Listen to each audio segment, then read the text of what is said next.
10 seconds. It looks like. Do prepare to live stream the meeting. Okay. Looks like it's going live. It's going live. And boom. Hey, everybody. You are watching and listening to the We Are Rising podcast. This is your host, Andrew Benjamin. Um, my co-host, Jay Christian Gary, seems to be in parts unknown right now. No idea where his whereabouts is. Hopefully, he'll join us soon. But with us, we have MarQ, who will be. Is it MarQ or Mark? I've always called him Mark. Mark. Mark's usually what everybody says. So Uh, Mark's fine. Okay, gotcha. But yeah, JMMA, Joshi, a women's MMA expert with us to talk just a bunch of stuff that's going on in women's MMA, Joshi, and all that stuff. And Mark, I really appreciate you taking your time out to talk to us. No problem at all. Always a pleasure.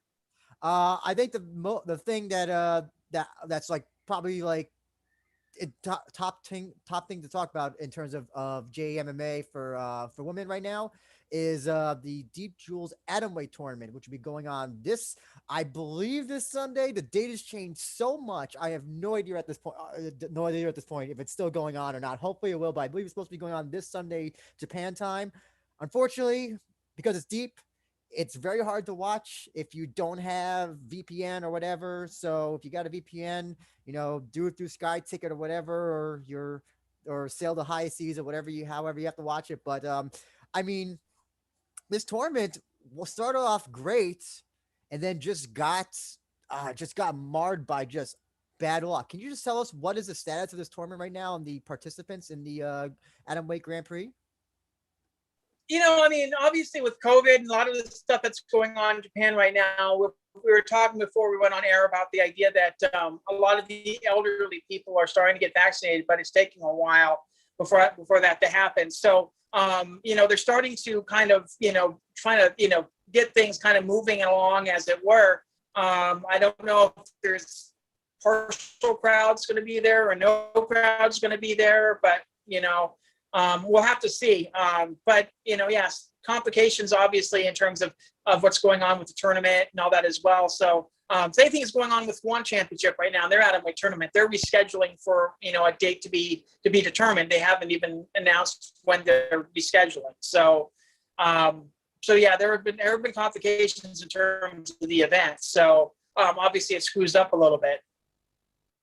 Yeah, but right now, it looks like what happened initially was that we're having some of the alternates or people who lost initially getting put back into the tournament because some of the one or two of the women had to actually pull out. Yeah, I mean, what happens, in tournaments like this, and atom weights, as much as there's a lot of atom weights there in Japan and a bunch of different other places as well, this stuff kind of happens. They can't pull from other countries right now. They can't pull from other gyms or whatever like that. So it's Deep had to kind of scramble to find people. I mean, even this past week over at Invicta, they had to scramble to kind of find an alternate because somebody had to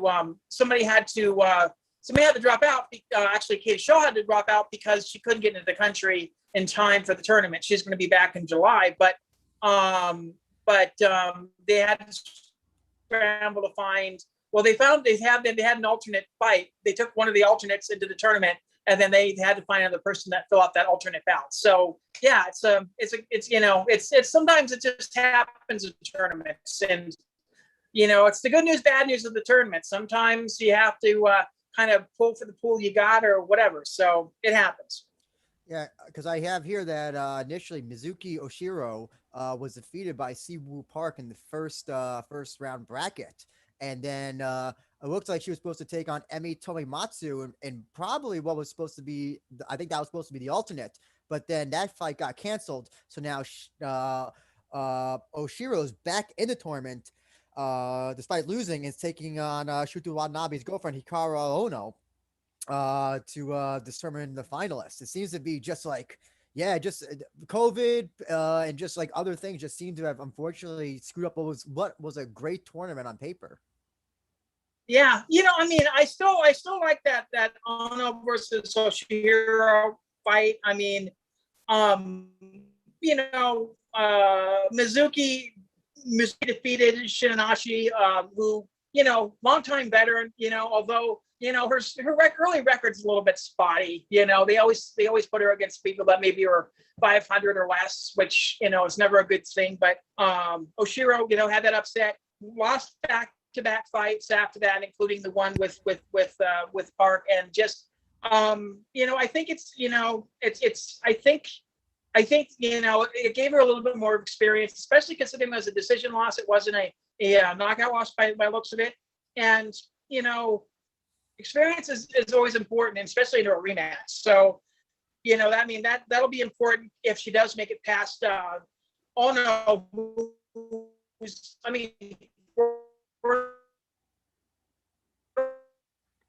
Oh, sorry, Mark, you're breaking up a little bit. Champion, huge. I mean, provincial wrestling champion as well, which is very interesting to me. And okay, can you hear me? Okay. Sorry, yeah, it's just kind of, it's running a little bit slow, like buffering on your end. Okay.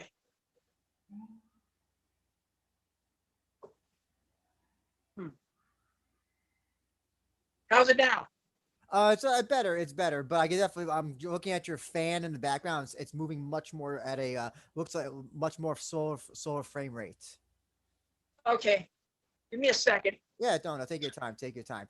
But yeah. Well, in the meantime, let me just so right now, so the brackets for this Deep Jewels thing are Siwoo Park taking on Saori Oshima, and Hikaru Ono taking on Mizuki Oshiro. And on the same card for this is, by the way, this is for Deep Jewels 33, and that'll be going on tomorrow, 10 p.m. Eastern. So that'd be Sunday Japan time at the New Pier Hall, and it, it is a good card overall in terms of you got Miki Motono, who's a Deep Jewels regular, Yukari Nabe, one of the few people to it's the only person to really give kind of Watanabe a lot of problems when she was in Deep Jewels. Ero Takabayashi, who hopefully will make way for this one as opposed to a rising debut, taking out Otomo Nagao. And you have some amateur fights as well at the beginning of the show. But yeah, unfortunately, just because COVID, a whole bunch of things. Yeah, unfortunately, the Deep Jewels tournament, which was a thing that Deep Jewels was really looking forward to, like to find the next Kana Azakura, finding their next Ayaka Hamazaki. Unfortunately, just yeah, complications, COVID, and fighters getting ill or injured, just actually just screwed up the entire. I should say screw up the entire thing, but definitely put some kinks in the armor of this tournament that is and was good on paper. How are things on your end, Mark? Good. Is this better? Oh, that's much better. That's much better. Okay, I switched to Wi-Fi. That's probably why. Okay, guys. So yeah, back to what I was saying. Hero, having that loss to Park by decision, I think it's going to be a learning experience for her. I think, obviously her defeat of Tanashi is very big, very huge, for her as well. And like I said, Ona is just great. Former Shoto champion, provincial wrestling champion, and then a rising grappling champ as well. So, I'm interested in her to see how she ends up. Obviously she's the favorite coming into this bout. It would be interesting to see her versus Park in the finals, and either of one of those would be very interesting to see internationally, even over at Victa, or maybe even over in Rizin. Interesting. You think that Olono is the one that's the favorite? My understanding was I thought that Siwoo Park was the one who was considered a favorite in this tournament. That's for the whole tournament. That's what I thought. That's what I thought. Yeah, because when this tournament was happening, okay. you have the people for that were making the gifts and all that stuff. I saw most of the talk being on Siwoo Park. Yeah, I have Ono winning her fight probably, in this round. I think it'll be more interesting. It'll be a more interesting fight this time around with it because, I think again she learned a lot probably from that loss from Park. To kind of hopefully gain some of that experience and what to expect coming in. I mean, maybe she was a little bit intimidated. Maybe it was a situation where she didn't know very much about how Park moves or whatever. So I won't be surprised if we see a little bit of an upset there in the finals if she ends up making it past Oshiro. I think Park has a pretty interesting match. Both her and Oshima are 5-2. Lost to Park via decision again. Learning from your mistakes as well. And Oshima's a little bit one of those people that finishes in all of her fights. So I think maybe she gets overzealous. Sometimes she needs to be patient a little bit more. But her only other loss is to Mina Kurobe. It'll be an interesting fight, but I have Park kind of winning the second fight that time as well. So I have them coming in, but I won't be surprised if Ono ends up Ono wins the whole thing. Just to clarify as well, initially Hikaru Ono's initial opponent was supposed to be Aya Murakami, and then the backup fight, the alternate fight, was supposed to be Emi Tomimatsu taking on Mizuki Oshiro. By the way, I believe that Tomimatsu was the only person finished in this tournament. All the fights in the opening round went to a decision, except for her fight. So so I do the thing of why I thought that Siwoo Park was the favorite because coming from Korea, she's now established herself in Japan. She's taking it. She's not doing the travel because of the COVID. She seemed to be the one that is the, I guess, the one that sticks out in the tournament, the one that if she's taking this tournament that seriously, where she's going to say, "Okay, I'm not going back to Korea for the time being. I'm going to stay in Japan." That tells me that this means a lot to her. And that's not to take it away from Ono, who I think probably will beat Oshiro most likely. It'd be very interesting if Oshiro defeated her, but I don't think that's going to happen. But I it seems like Siwoo Park seems to be I could definitely see her having a major future in atom weights, whether that be in Rizin, Deep Jewels, Invicta. I could definitely see her, being the next one of the future stars in the atom weight division. Would you agree with that? I think it would be great to see Ono win or lose, make it to Rizin. I think they could push her very easily. I know she's a little bit older, but just coming from her wrestling prowess and having been a Rizin grappling champion, I think she's kind of ready to kind of be pushed by the Rizin people. So we'll have to see. The next two cards in Rizin doesn't have any female fights. It's kind of disappointing, but we'll have to see kind of what happens there. I was going to ask that as well. I'm curious to know, why do you think they didn't have any female cards? Remember the last card, Rizin 27, had the main event between Ayakas and Kana. No other female fights on that card, by the way, as well. Why do you think that? What do you think is the reason why they didn't have any? Not even one. It just seems like it seems odd. I think they've had at least one female fight on every card, as far as I know, as far as I can remember. There's a couple times when they haven't, but I think the main reason is just because a lot of times when Rizin does a fight, they bring women in from other countries, even if that being the Middle East or India or somewhere in the area. I don't even know if Thailand's open right now. So I don't know if they can bring many women in to be able to fill that spot or bring in that card. I mean, if you're gonna have somebody face the champion, they're gonna have to build somebody up to do it. I mean, the winner of this tournament could see herself as a possible contender for Ayaka's belt until we open up the border again. If we open up the border again, then we've already heard that the Invicta champion wants to face Ayaka for the championship at some point. So, it's out there. So, just going to have to wait until everything opens up. So the thing with Japan right now, this is the craziest thing. So if you want to bring over a foreigner right now, it used to be, you just signed a visa paper and then it was easy peasy. Now, because of COVID, it's now you have to do what you and this is what I've been told from matchmakers and in different organizations in Japan. What you have to do is you have to prove why this person, this fighter, this wrestler, whoever, is a what can they bring economically to Japan? And so, how do you do that? How do you do that with a Thai fighter, or a Thai kickboxer, female or male? It's like it's nearly impossible to prove how this one sole person, can help the Japanese economy, and why they should forego COVID restrictions of not allowing foreigners in for this one person. That's why, yeah, you haven't seen anybody in Rizin, or that were barely any foreigners in Rizin. You're not seeing them in any of the small promotions like Deep Jewels, just because, yeah, the headache of trying to bring a foreigner in right now. I can totally understand why no promotion wants to deal with it. It's it's totally ridiculous.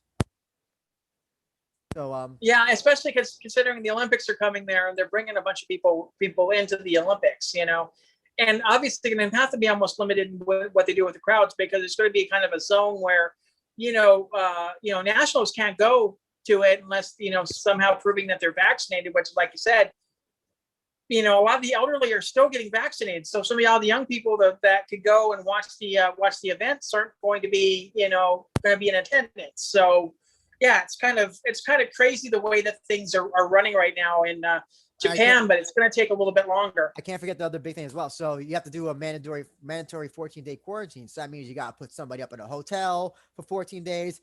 That's not a 14 days staying in a hotel is not cheap, especially in Japan. And so, yeah, I don't see Deep or Pancras or Shuto. Why should they bring over a foreigner and they have to put him in put him in a hotel for 14 days, and then they're just spending money they're just spending extra money on a hotel room for a foreigner and for one day of a fight. And then, yeah, it's totally ridiculous. It's hopefully Japan gets its shit together.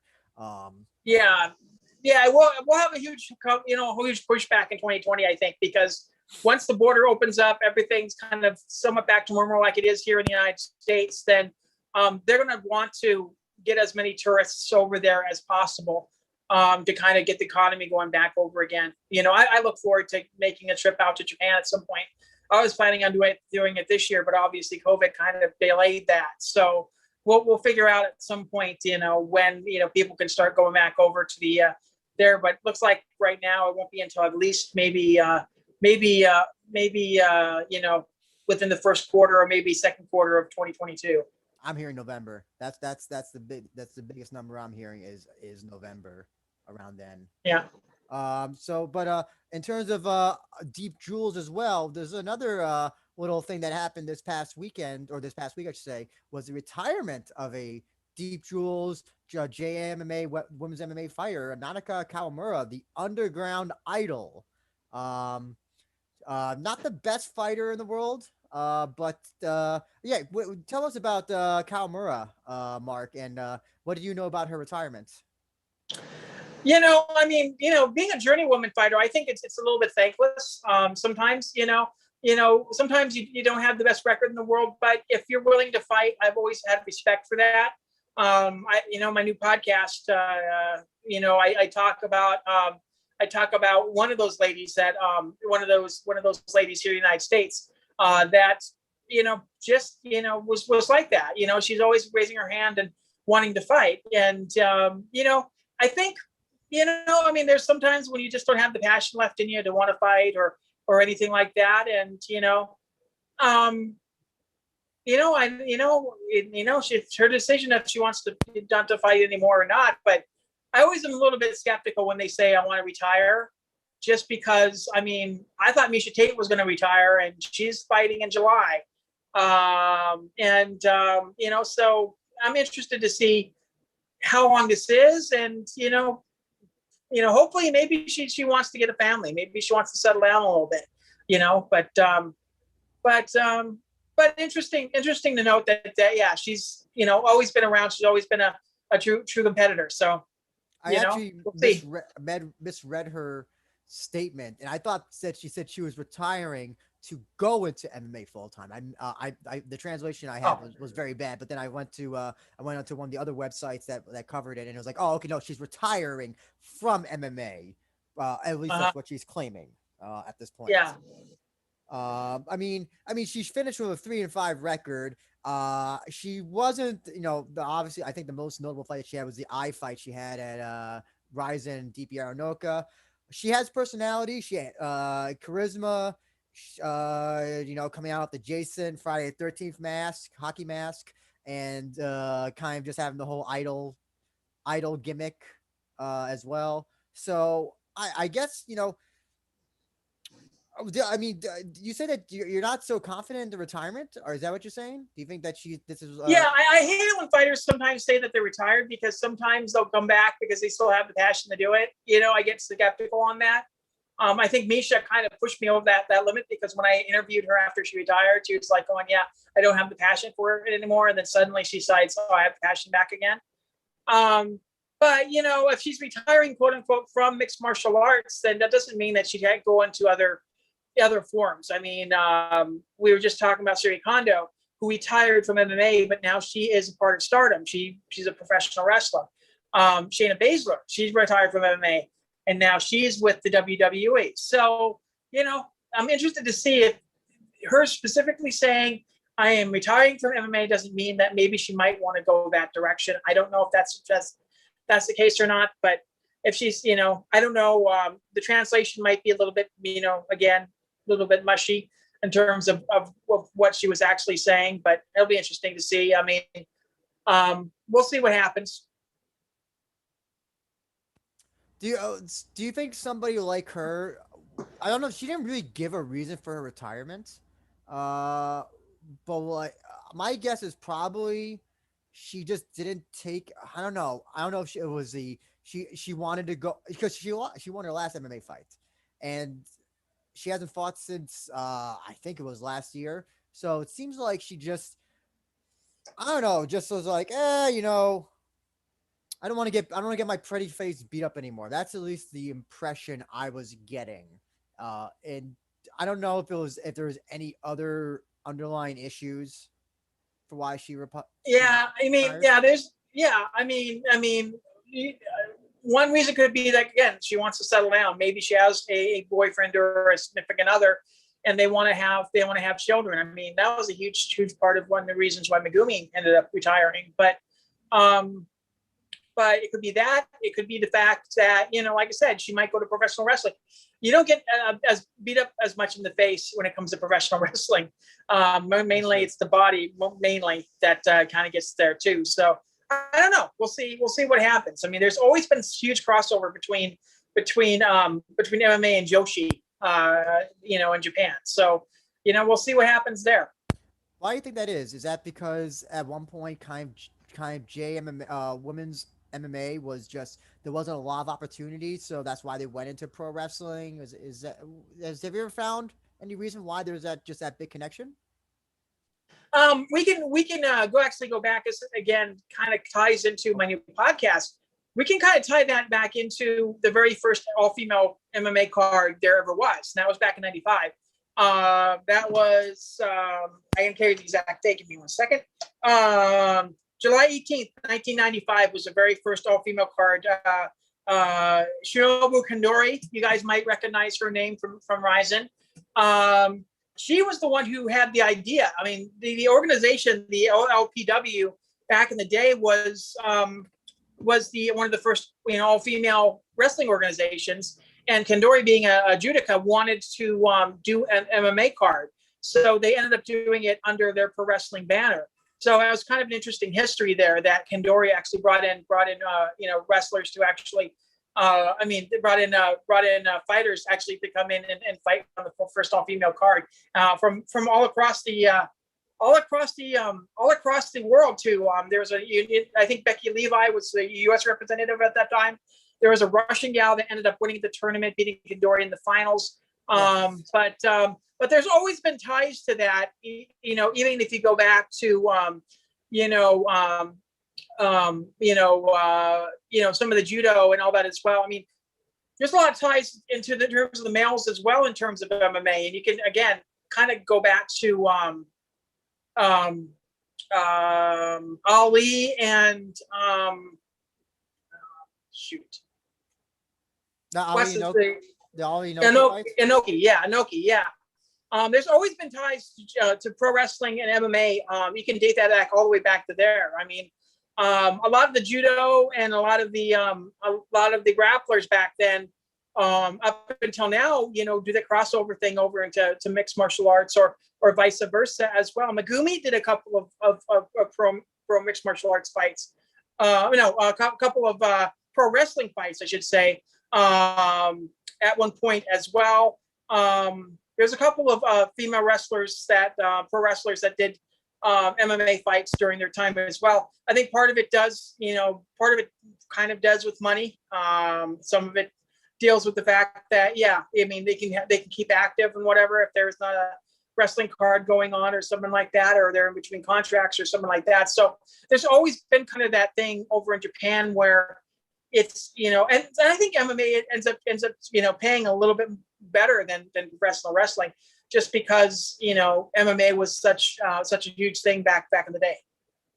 It's funny because Charles Jewett, who we talked to on our preview and review show for Rizin 28, was telling me the amount of money, or you know, how much money was, like, I should say exact numbers on Stardom, how much they were making, and it sounds like Joshi makes a lot more just because, I don't know, the fan base seems to be bigger than women's MMA in Japan, at least. Yeah, you know? Yeah. Nowadays, you know, I mean, just watching. There's a great documentary on Vice. We were talking about it before we on air. It's called The Wrestlers, and they did a piece about Stardom. And you know, yeah, it's more in the fact that the reason why they make a lot of money is just because you're right, the fan base, because the fan base will pay photos and give gifts and all that to a lot of these professional wrestlers. So it winds up being, I think, a little bit better paying gig nowadays versus when it used to be. You know, I think it's more in vogue, as it were. So I know what we've mentioned it quite a few times. Let's not wait to talk about it. Tell us about this podcast that you started up. You know, I mean, I'm kind of one of a dying breed of the kind of the second generation of people that were covering mixed martial arts, the women's division of mixed martial arts, and we're getting into a new breed of journalists now where they're covering it. They don't know about the history. They don't know, you know, if I mentioned Megumi Fuji, they don't know who she is. So I was like getting a little bit frustrated at some of these people that don't recognize some of the stuff early on in the sport. And so I decided to do this podcast called the B4R podcast, which is short for Before Ronda. It talks a lot about, I interview a lot of people from across the historical timeline, as it were. My first couple of episodes were probably going to be again about the first ever all-female card here in the United States. I talked to the matchmakers over at Hook and Shoot, a little bit about how that came about, some of the fighters and all that, some of the background stories behind that event, which is very interesting to say the least. And we talked a little bit about that. I got a couple other ones that are just kind of, you know, all of these are just waiting for me to kind of produce, but it's going to be more of a documentary series more than anything. So, you know, instead of just being a straight interview, I'll be having guest people do narration, and we'll be doing a little bit of a documentary in audio form about the early days of the women's divisions. And even I might even dive into other genres like boxing and grappling and all that as well. And we'll talk a little bit about some of the early days and how things kind of developed before Ronda came about. You know, some of the most historic fights, some of the people that kind of influenced the history, some of the people that you may not have heard of that really made a huge impact as well. So it'll be an interesting thing for people to kind of look back on, because a lot of this history is kind of being shuffled around that we haven't heard. You know, they haven't heard. You know, some of these newer women's division fans aren't getting some of the stuff that happened before Ronda came about. They say, oh, well, Ronda got me into the sport. Well, there's really interesting stories that happened before Ronda even hit, even before she even hit the Olympic mats. So I'm really interested to kind of tell that story and, kind of let people in on some of these people. that have helped the sport grow from its inception. So a platform like this could help Rhonda and a lot of the people that are coming around. So I'll be doing probably about maybe a 6 or 7 episode run. Like I said, the first couple episodes are going to be dealing with the first hook and shoot card, which was the first all-female card here in the United States. So I'll probably dive in a little bit into the first ever all-female card in Japan, which is the first one ever.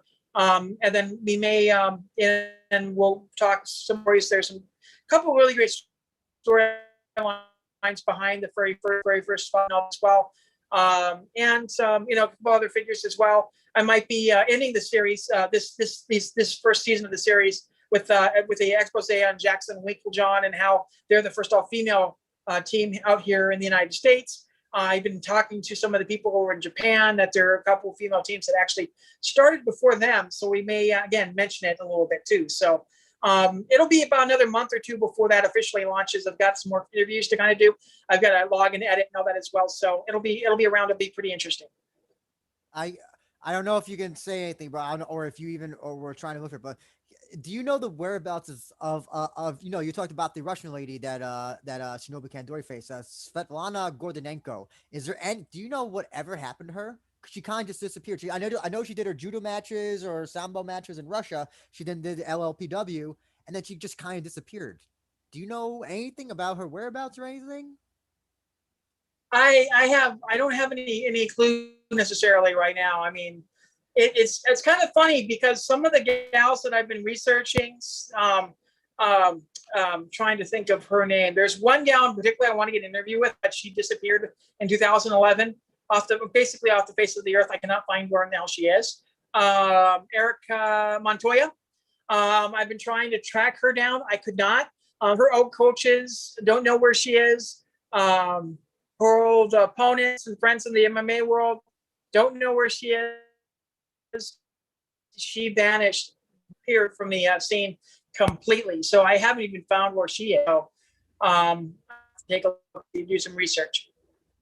Because my dream interview, one of my dream interviews is with Svetlana Gordonenko, just because I just want to know, like, because it's kind of like so she's this Russian judoka. She gets invited to do this MMA thing in Japan, and I would like to know, like, if she knew what she was getting into when she was coming to Japan, because especially I don't know if she was familiar with MMA or anything like that. Just like, yeah, like how does some Russian judoka suddenly just get this opportunity to fight in this Japanese MMA promotion when Japanese, she may not even know what MMA was at the time. So I would love to hear her, especially because she was one of the first, big women, at a time, when, that's the thing, is that there's really no big women MMA, but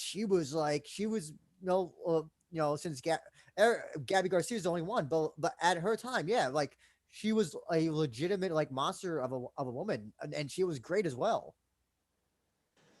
Yeah, I know. At some point, I want to talk to Marlouse, to talk about the Grand Prix they did in the early 2000s. I mean, here's a gal that was a kickboxing gal from the Netherlands going into this MMA tournament, and I think it was for basically her debut into mixed martial arts, and she ends up winning the whole thing, the remix tournament, and again, I don't think very many people know that story about the remix tournament and kind of what it meant to a lot of people's careers, and coming out of it, So, and I also, just hearing that story, I kind of remember Jessica Penne coming over there for a kickboxing show. Was it shootbox event?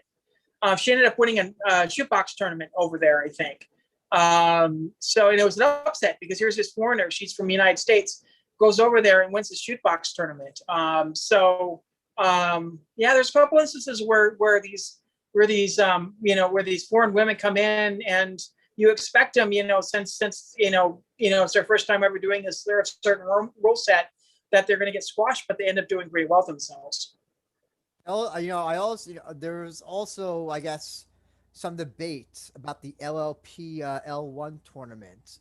That some I guess you could say sure dog forum users were saying that it looked more like pro wrestling than it did MMA. I don't know if you have any thoughts on that, but is it possible that maybe one or two of those matches they kind of did like a pancreas thing where it's like, okay, we'll have like one or two work matches, but then the finals or whatever is like a actual MMA match. I don't know. I would really like to talk to Kendori about it. And, it's one of those things where, I mean, I think I sent her an email, but I never received a response back. But, I'd love to interview Kendori about it and just talk a little bit about how that came about, what the rule sets were, if there was any, and if that was to end up being the case where it might have been it might have been a work shoot of some sort.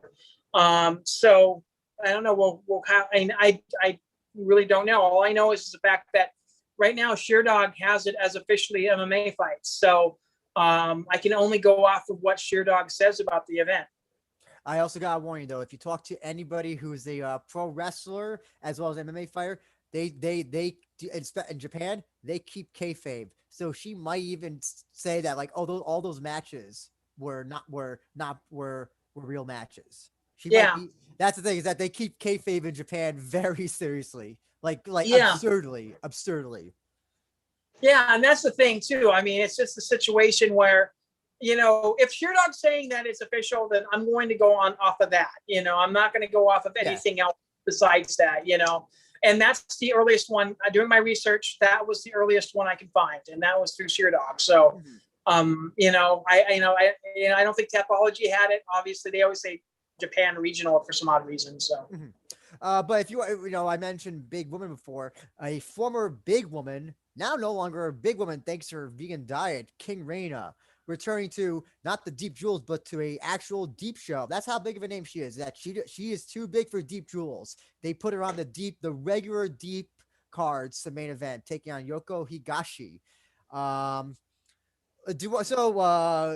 Mark, King Reina. Do we have a leaner, meaner King Reina going into this fight? Do you think, or are we going to have King Reina kind of just doing what King Reina does and losing kind of almost embarrassingly as she has in her last few fights? It takes a lot of dedication to be a vegan. I don't think people appreciate that.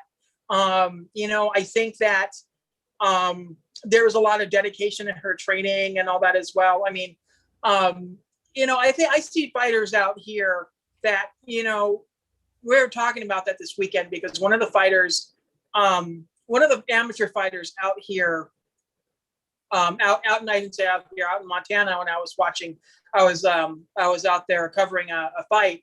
One of the female fighters came in 5 pounds over the limit, amateur fighters, and they were kind of explaining why that, why is that, why does it always have to be that way? And I said, well, it's all about dedication, and I think Reina's showed a little bit of dedication here, to be able to go down in weight and to be able to be leaner and meaner, as it were. So I'm interested to see how she does with a lot less weight on her shoulders. I don't know if she's gotten a little bit stronger. I would hope that she got a little bit stronger on there as well.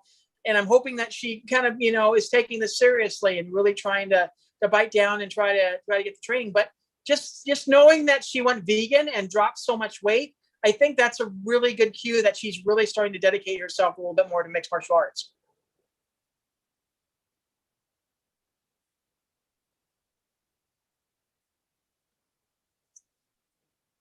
And if she's down like 20 pounds, I think like you say, I think she was last time she weighed was 155.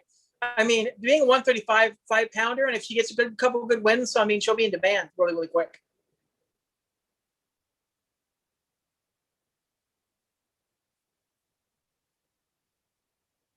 I can't hear you.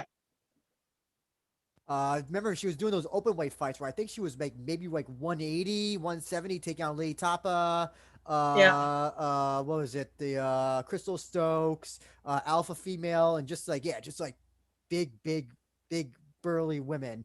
And yeah, and she's only here's the other thing as well. She is not tall. She's not tall at all. She's like 5'3", 5'2". She is incredibly short. So I think also for just I don't know if we're gonna go by BMI, if I think it's also good for her health wise. Just doing that. Hopefully she'll be faster. she'll have, she won't be slow. She'll have a lot more energy in the ring. She won't get tired. She does, I noticed that she does tend to get tired when she faces when as the rounds go on. And so hopefully, I'm not so sure how if Yoko Higashi will put up a fight.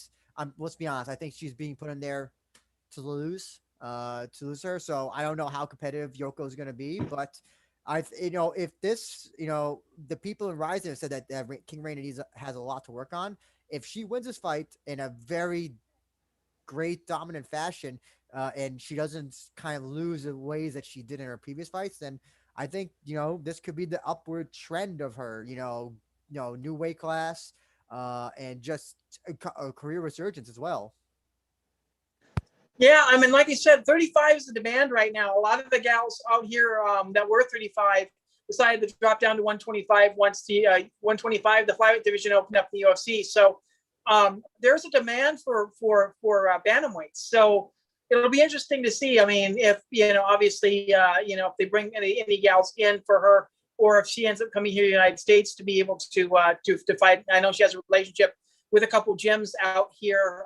King's MMA, ironically enough, is her, she's been out to that gym several times before the pandemic. So, like I said, I'm interested to see how she is. I mean, her new body type's obviously going to be a little bit of an adjustment. Like I said, she's not carrying as much weight, so she might be a little bit faster. She might be a little bit stronger. I'm interested to see how Reina kind of comes into this fight.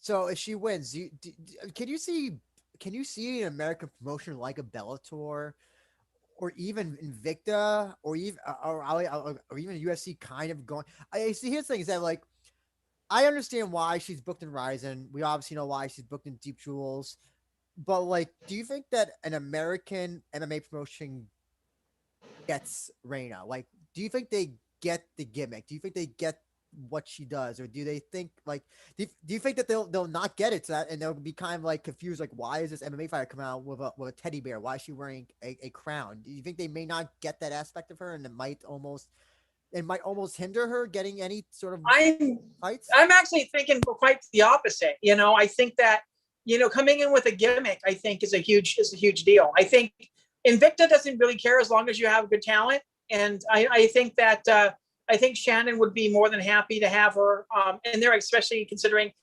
they're right now what's going on with their bantamweight division, because there's pretty much not very many gals that are in it at the moment. Bellator doesn't have a 135 division, so in barring that she goes down to 125, I don't see her going to Bellator at all. I don't know if Legacy would want to bring her in all the way from Japan. So it'll depend. I mean, if she wins this fight, wins maybe one or two more fights, maybe in Japan, maybe Invicta might pick her up for a couple fights, and if she wins those, then she could be UFC bound. I don't think there's a problem with it. But I'm interested to see kind of what happens in this fight, and maybe the next couple, and then maybe that Shannon might take a look at her and want to bring her here to the States. But we'll just have to see. Well, speaking of Bellator, might as well segue into that. Next week, Bellator 261, flyweight co-main, Liz Carmouche taking on Kana Watanabe. Probably going to be the number one contender for whoever, whether Julia Velasquez wins her next match, who's the current champion in flyweight right now. Probably she'll win the match. That fight will be interesting with Denise. I mean, Denise is a kickboxing world champion. I'm interested to see if Velasquez ends up taking it to the ground. But Denise, I don't think there's anybody to sneeze at in terms of a challenger. But it'll be an interesting fight. If it's standing, I think it'll end up being fight of the night, because I think Denise has really good hands. So does Juliana. So it'll be interesting to say the least. But I agree with you on that as well, that Liz and Watanabe is the number one contender fight, and they'll probably face the winner of Velasquez versus Denise next month. In terms of matchmaking, I think the most interesting fight to make is, Julia wins and then Kana wins. Because then also, here's the other thing: you have two undefeated fighters who never lost taking on each other, and that always kind of just is a story that writes itself, and it makes I think it kind of just, if nothing else works, there's at least that to see who's always got the go, as the MMA fans say. That's my personal wish. But it's interesting. I mean, so Kana in her last match, that was probably the match, other than the Yukari Nabe fight, where she looked probably not the best. I'm not so sure what happened with Kana and the Lyra fight, but uh, I actually thought she lost. When the decision came down, I was like, I had Alexander Lara winning that fight. Do you remember that fight well at all, Mark? Yeah, I mean, I saw it. I think I vaguely remember because I remember. I think I bet on Watanabe on that fight, so I was excited when she ended up winning the decision. I think it was a close one, just in my eyes. I mean, I will say that Kana is actually, stepping up in competition here. Maybe it's, I don't know exactly where she's training right now. It seems like she should be in the United States just because, I think she only fought, a couple months ago? Yeah. Actually, I did ask her that when I interviewed her. I was like, so since you're going to be having these fights, presumably for your future in the United States, you plan on training here? She said, yeah, maybe if I become champion, but not right now. So she is making the trip. She is going from Japan to wherever she trains at, then coming to here to do the fights. So then I'm guessing this fight's no Yeah, different. which is crazy because you always have to make that adjustment, to here as well, and you have to kind of be here a little bit early. So I won't be surprised if she does her major training in Japan and have some kind of other place to go to kind of finish out rounding out her training camp for a week. Like I said, a lot of this, and San Diego Sports Academy has had Japanese fighters at their facilities.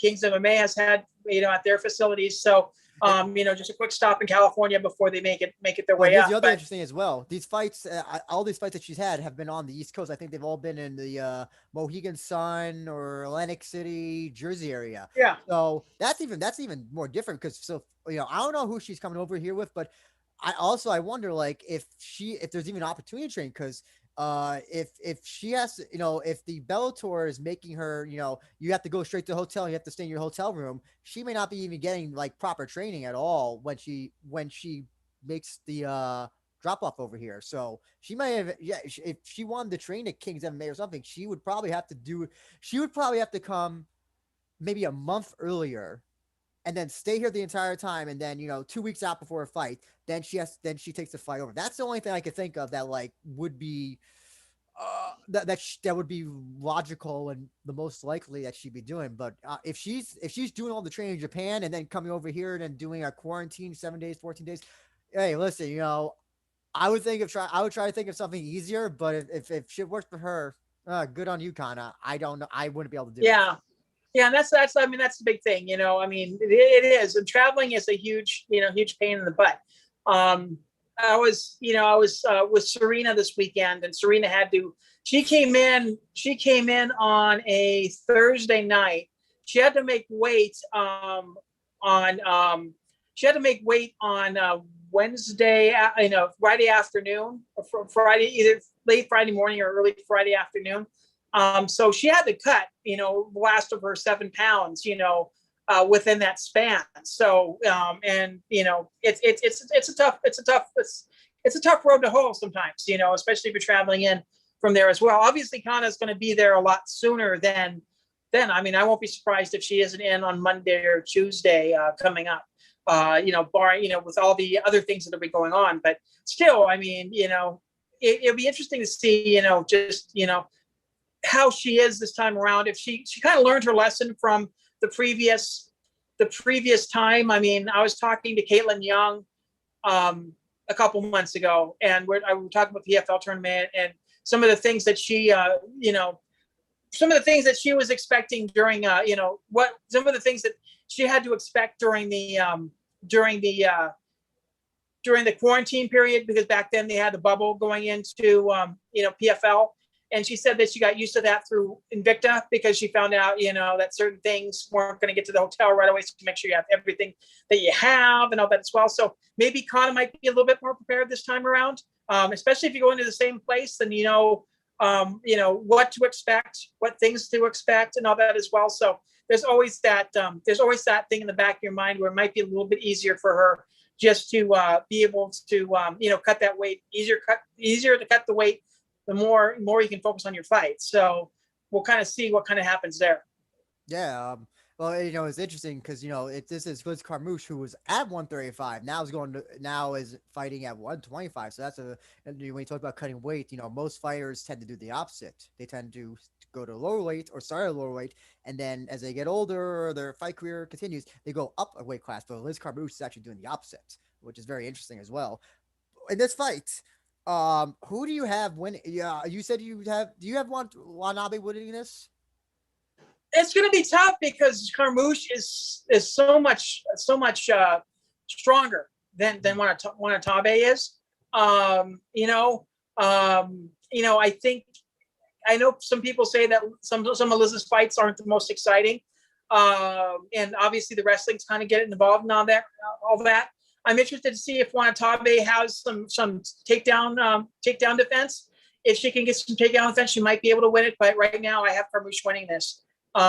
It's just really tough. She's got a lot more experience on Watanabe and a lot more strength on her as well. So especially cutting down to 125, I think we've gotten to that point where I think the science is caught up where where cutting weight has become more I don't want to say easier, but there's more of a science to it. The good explanation, the good example of that is Lauren Murphy. Lauren Murphy was fighting at 135. She dropped to 125, and she found out that if she just changed a couple things in her diet, that she would drop weight. She learned that from the UFC Performance Institute. That if she just changed her diet up a little bit, she can cut down to 125s, and she's been doing a hell of a job at 125. So it's kind of interesting in that case as well that Liz has been making 125, but like I said, she looks a lot leaner, a lot stronger as well. So it'll be interesting to see kind of how everything goes. But right now, I have Liz winning this. I hope it's decision. I don't want Kana to look any weaker, just losing by a ground and pound and all that. But we'll see. I mean, this is Kana's biggest opponent to date, and so it'll be interesting to see kind of where everything kind of goes. And of course, I should say that Liz is not training over at San Diego Sports Academy at the moment. She is, I think, over at either Checkmat or Kings. I know she's not over at SDMA because she's kind of training elsewhere because obviously her former teammate Elimale is right now at San Diego Sports Academy, Combat Academy, and doesn't want to have the same training camp as she does if they end up fighting each other. No, yes, that whole thing. I don't know if that's going to happen at some point. Listen, they shouldn't worry about that now. Lima's not champion for the time being. I don't think they need to worry about that for Lima's going to, they shouldn't worry about that now. They should cross that bridge when, if it happens. So they shouldn't worry about that now, in my personal opinion. One of the things I noted when I asked, when I was interviewing Kana was that, Liz Carmouche, obviously Kana Watanabe, her base is judoka. She's one of the best judo fighters to transition to MMA.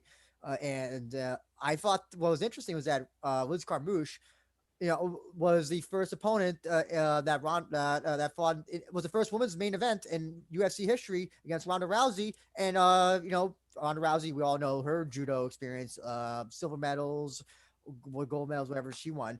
And Liz Carmouche was the closest at that time to defeating Rousey when she almost had her in that rear naked choke. And I asked Kana, do you think that that she's going to be prepared for your judo, since she had to, obviously she prepared for Ronda Rousey's judo as well? And she was saying that she thinks that Liz will come prepared, but that the way that Ronda and her, meaning Kana, do judo are entirely different. And I don't know, is there anything that you knows about the way that they apply judo in their MMA matches, Mark? Ronda Rousey and Kana, that I don't know, Liz Carmouche might have to contend with, that might be different? Well, the thing with Ronda is the fact that the way that she why she explained why she was so good at the armbar. He said it's the easiest way to win a match in judo is to get the armbar and get a tap, and versus having to do points. And I think that's the biggest thing. What's the old Bruce Lee adage? Practicing one move 1,000 times versus practicing 1,000 moves one time. 10,000 moves of one time, something like that. Yeah. Yeah.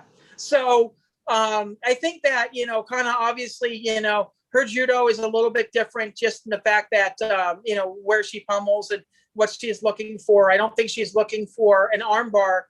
She's looking to get the person down and then kind of, manipulate and very BJJ-esque, a position before submission. So she's, looking to take her down and all that as well, and kind of use her judo to throw people to the mat, which will be interesting in the clinch. I mean, if they end up winding up in the clinch, and if she can get any kind of a position on Liz. But again, I think Liz is going to go more towards traditional wrestling and the takedowns, and it's a little bit harder to throw a person if they're towards your waist. So basically, I've seen a lot of judokas. I mean, we also have Kayla Harrison, who is, gold medalist in judo. And I think she takes it, she takes her judo a little bit differently than she does Rhonda. Actually, if anything, she was, 100% dedicated to her striking more than her judo when it came to mixed martial arts. I mean, it comes in handy, but if you've seen Kayla recently, she's letting her hands go. She's really kind of, integrating that. She's really integrating that wrestling. I mean, that striking into her game. So I'm interested. I mean, obviously, everybody takes their judo a little bit differently. Kana's, like I said, a little bit different. I think she's going to be trying up against the cage, trying to get into a good position to get that takedown, but the takedown throw. But it might be a little bit tough just for a stronger person like Liz. So it'll be interesting. One of the things I'm also curious to know is neither of them are expert strikers, I'll say.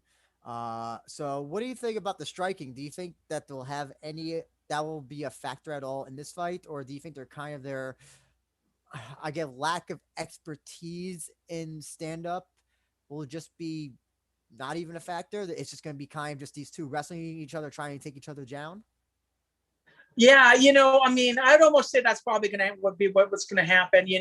If Conor makes it a striking fight, I think it'll be interesting. Although, I mean, you said Liz has a lot of experience under her belt in terms of the fights that she's been in. But yeah, I won't be surprised if it ends up being a pummeling war against the cage for all 3 rounds, and I know people find that boring, but, that them's the breaks, as it were. In terms of mixed martial arts, we get fights like that often. So it'll be dictated by how they get off the fence, and if we have a referee that is not that patient with people against the fence or whatever. So I don't think there's a crowd on this one. If they're still doing it in Atlantic City, they may have a small crowd.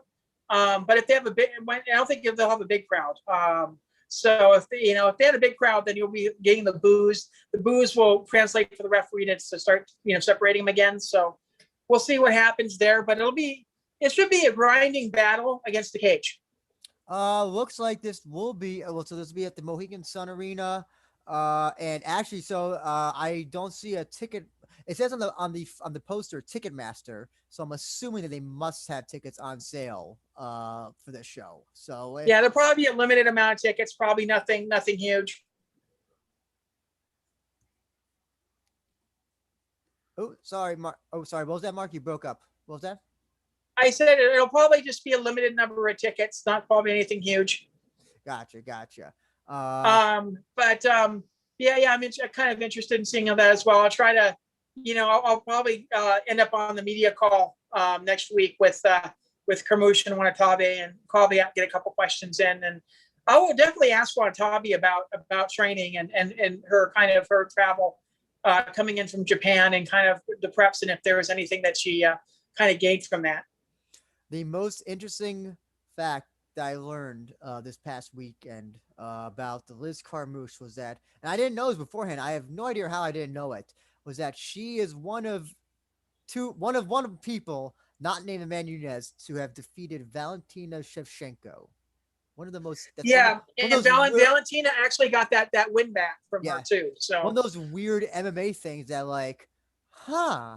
I would never have thought, never would have expected that. Like, one of those like early career things where you look at somebody's record and it's like, wow, that person defeated that person. You ever look back, like look at yeah, somebody's record and just like, wow, these two actually fought, and I can't believe that fighter who's here now that got defeated by this fighter who's here now. And I don't want to say Liz Carmouche hasn't achieved anything in her career. She's achieved a lot, but in terms of like versus what Valentina has, it's kind of like it's one of those things that like I'm like, oh, I did not know that. yeah, and that's why I'm very skeptical about giving the greatest woman of all time, MMA to Amanda, just because she does have losses, and there were finished losses too. She lost to Alexis Davis.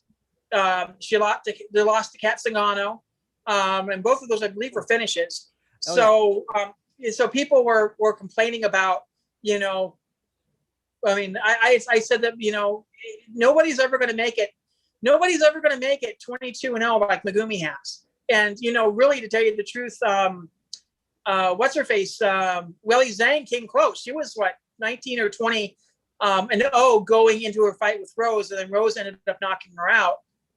So it's a record that nobody's ever going to beat. And none of Megumi's wins were by a finish. They were all by decision. So I've always considered, that's why I've always considered Megumi the number one woman in the world. And then people argue, oh, she had easier competition, all that's long enough. You still can't. You're 22-0. You can't. It's not like she. Majority of them were losing records. That's why I don't have Satoshi as the as the greatest in the world, because he had 35, 40 wins or whatever. But a lot of those were like 0-1s and 0-2s and 0-3s. So her record was really, really padded. But yeah, it's amazing sometimes that people don't realize that Amanda Nunes does have losses, and she has finished losses early in her career. Is she the best in this era? Absolutely. Is she the greatest of all time? I'm still skeptical, and I've told this to Nina Nunes, who's her wife, and I said, if she makes it to 22-0, I'd be willing to say that she's the greatest woman of all time.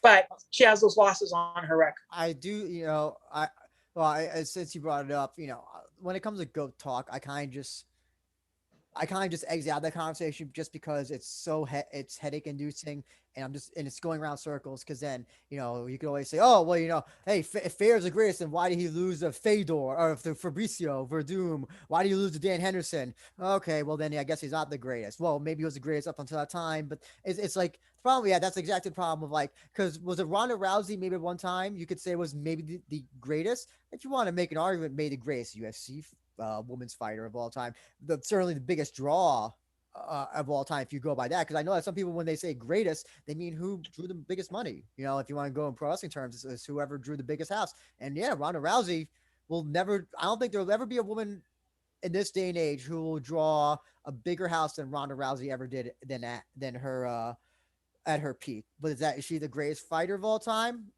Most well-known female fighter of all time. It's just the problem with Go Talk is just that there's just so many variables, so many relatives, and it's just like it's kind of conversation. I kind of just like in the end I just say whoever you think is the greatest, that's the greatest. Doesn't matter what I think, because it's matters what you think in the end. Yeah, I mean it's objective. It's something that people argue about, and and again, it goes back to why I did the podcast in the first place, because people don't know who Megumi is. And, it's an important part of history, and there's arguments about, the competition's tougher now. Well, you're comparing apples to oranges, because nowadays you've got better training methods. You have actual MMA gyms. You got certain rule sets. There's a lot more options to fight nowadays. So it's there's a lot of technical things that go into that as well. So it's really tough to kind of even say who the best ever was, because nothing's going to be the same. Nothing's the same playing field pretty much. Back in the day, you can argue that there was more steroids probably back in the day, but even in the women's division, I don't think there was very many steroids. But no. But back in the day, in the men's end of things, yeah, they didn't have testing and all that as well. So yeah, things were kind of crazy. So there's always an asterisk there. Well, I'll say who's one of my greatest. I unfortunately didn't have this on the docket, but we got some time to talk about her. Ayaka Hamazaki. Who do you think will be her next opponent in Rizin, presumably for her title? I don't know at this point because I am with Alicia Zabatella taking on I'm presuming what's her name again, the one who won the Invicta tournament. Del Boni. Del Boni. That would obviously whoever wins that fight make the most sense, but I'm not so sure. And plus, Ayaka Hamazaki has said that she's got like 2 or 3 more fights. She said she's gonna retire. Sounds like she's gonna retire this year, or at least sooner rather than later. So who would you? I mean, do you have any idea what you do with Ayaka Hamazaki at this point for the Rizin Atomweight title?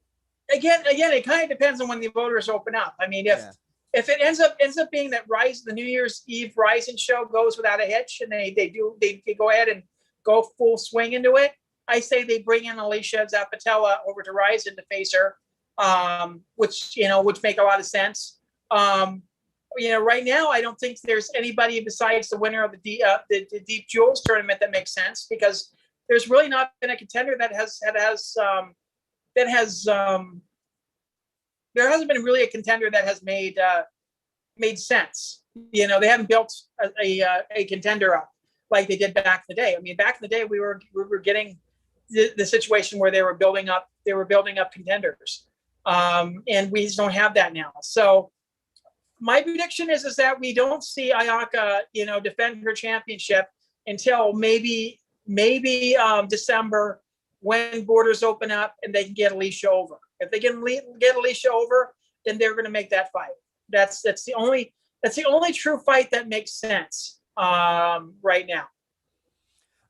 What about the ONE FC Atomweight tournament? We're still waiting on a date for that. I mean, they were supposed to have this past weekend or weekend before. So what happened was that they had won the fights already, but it wasn't for the tournament. That's what I heard. I've been kind of on and off with one, but apparently they had one of the fight. Was it Izawa? I think it was her fight that they had already, but it was just like a regular fight. It didn't count towards the tournament or something. It might have been an alternate bout. Okay. What do you think about? Obviously, the CO Hihama is probably the favorite to win that tournament. I'm guessing, right? That right side of the bracket is insane. I mean, Ham versus Anissa Zambogana. I wanted you to say the name, not me. Okay. Zamburga. I guess it's Zamborga. I'll say it's Zamborga. Zambonaga. That fight's going to be a fight. That's going to be a firefight. And I'd be interested to see how Ham does in that. And they kind of stacked that right really, really bad, because I mean, the winner of that faces Ilona Rosada versus Stamp Fairtex, and I think Stamp wins that fight. So whoever wins between Ham and Denise is going to have to face Fairtex next, I think, and that's going to be crazy. Those fights right there, those 2 fights right there, no matter who wins between Ham and Denise, I mean, those 2 fights are going to be the fights of the tournament. It's going to be a firefight between all those people. So I'm really interested in that. I should say left side of the bracket. The right side of the bracket, Bomang versus Watu Fogat, which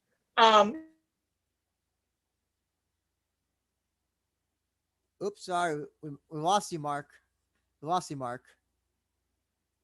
Okay, well, while we're having while Mark comes back to us from the Vortex portal, just gonna read off the ONE Championship Atomweight tournament. So it's supposed to be Seo Hihan versus Denise Zambonaga, Alona Russell Hina taking on Stan Fairtex. Bo Meng versus Ritu Pogat, and Itsuki Hirata. I don't know why I say her name was. Mark, you back? Yeah, I'm back. Yeah, sorry about that. Yeah, we lost you. Sorry. Go ahead. You were saying about Bo Meng versus Rito Pogat. Yeah, Bo. I've been following Bo's career for a while. It'll be interesting to kind of see how she does. Obviously, a veteran in the sport as well, but I think a lot of us U.S. fans are really excited to see Elise Anderson facing Itsuki Hirata. Oh, You sorry. know, By the way, I'm Elise, sorry. Sorry to interrupt you, Mark. WMMA scene now says Rito Pogat has been replaced by Julie Mezabarba of Brazil. wow. I don't know if this is how new this is or whatever, but thank you WMMA scene now for this is a WMMA scene now. I think I follow you on Twitter as well. I think I know who this is. So thank you for clarifying that. I appreciate that. So yeah, listen, only the Deep Jewels tournament that's being screwed up by everything. So Yeah, yeah. exactly. Oh, so by the way, just as well, I told you that they had a fight. So Alyana Rasulhina took on Stan Fairtex earlier in February at straw weight. That's the fight I was thinking of. And so they're repeating it at atom weight though, or whatever their equivalent of atom weight is for this. That's the fight I was thinking of. Because I was like, I know that two of these fighters that they did something where they fought each other already. I thought that was very strange, in my personal opinion. Oh yeah. Who did Stamp win that one? No, yeah, that was the one she won by guillotine. She no. Russell Hino won by guillotine choke. Oh wow. I think that was the one. That was the one where I think Stamp said she didn't. Was that the one where Stamp said that she didn't? She didn't tap out, or like there was like some controversy with the tap out or a submission or something. I think there was something. There was like, it always seems to be with one fight. There always seems to be like these weird things that happen at the end of fights where like, oh, the fighter said they didn't tap or something. That seems to be a one FC like consistent thing. Um, unfortunately, though, I feel like, I hope, judging by the bracket that I'm looking at right now, it's not the most accurate bracket. I'm thinking it's got to come down to Seo Hee Ham and probably, Stan Fair or no, not Stan Fair, Itsuki Hirata. That's what I'm thinking is that one hopes what they hope the finals to be. Well, it's going to be tough with Elise though. I mean, Elise has a good camp out here in the United States. So you might be end up being the spoiler on that as well. So I mean, a lot of people obviously are looking. I mean, she's an Invicta FC vet as well. So it'll be interesting to see how that kind of turns out. But also, Itsuki Hirata is undefeated, and she's kind of getting the, I guess, prospect treatment from one.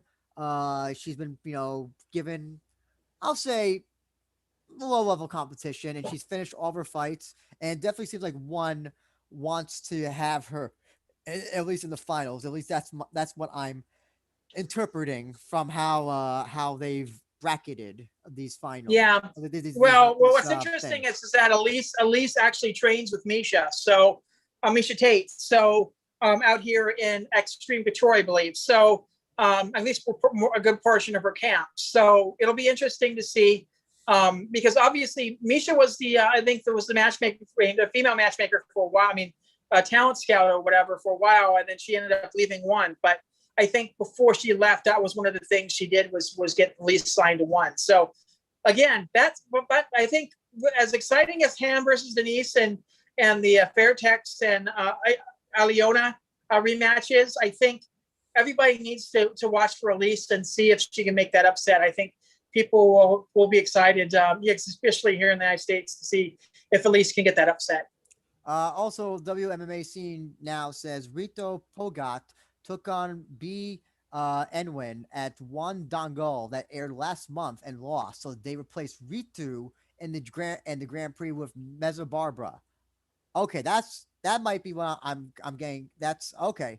So that's why they switched. That's so weird though. So she loses to B, and then they replace her with another. I thought that's so strange. You would think that they put B Enwin in that.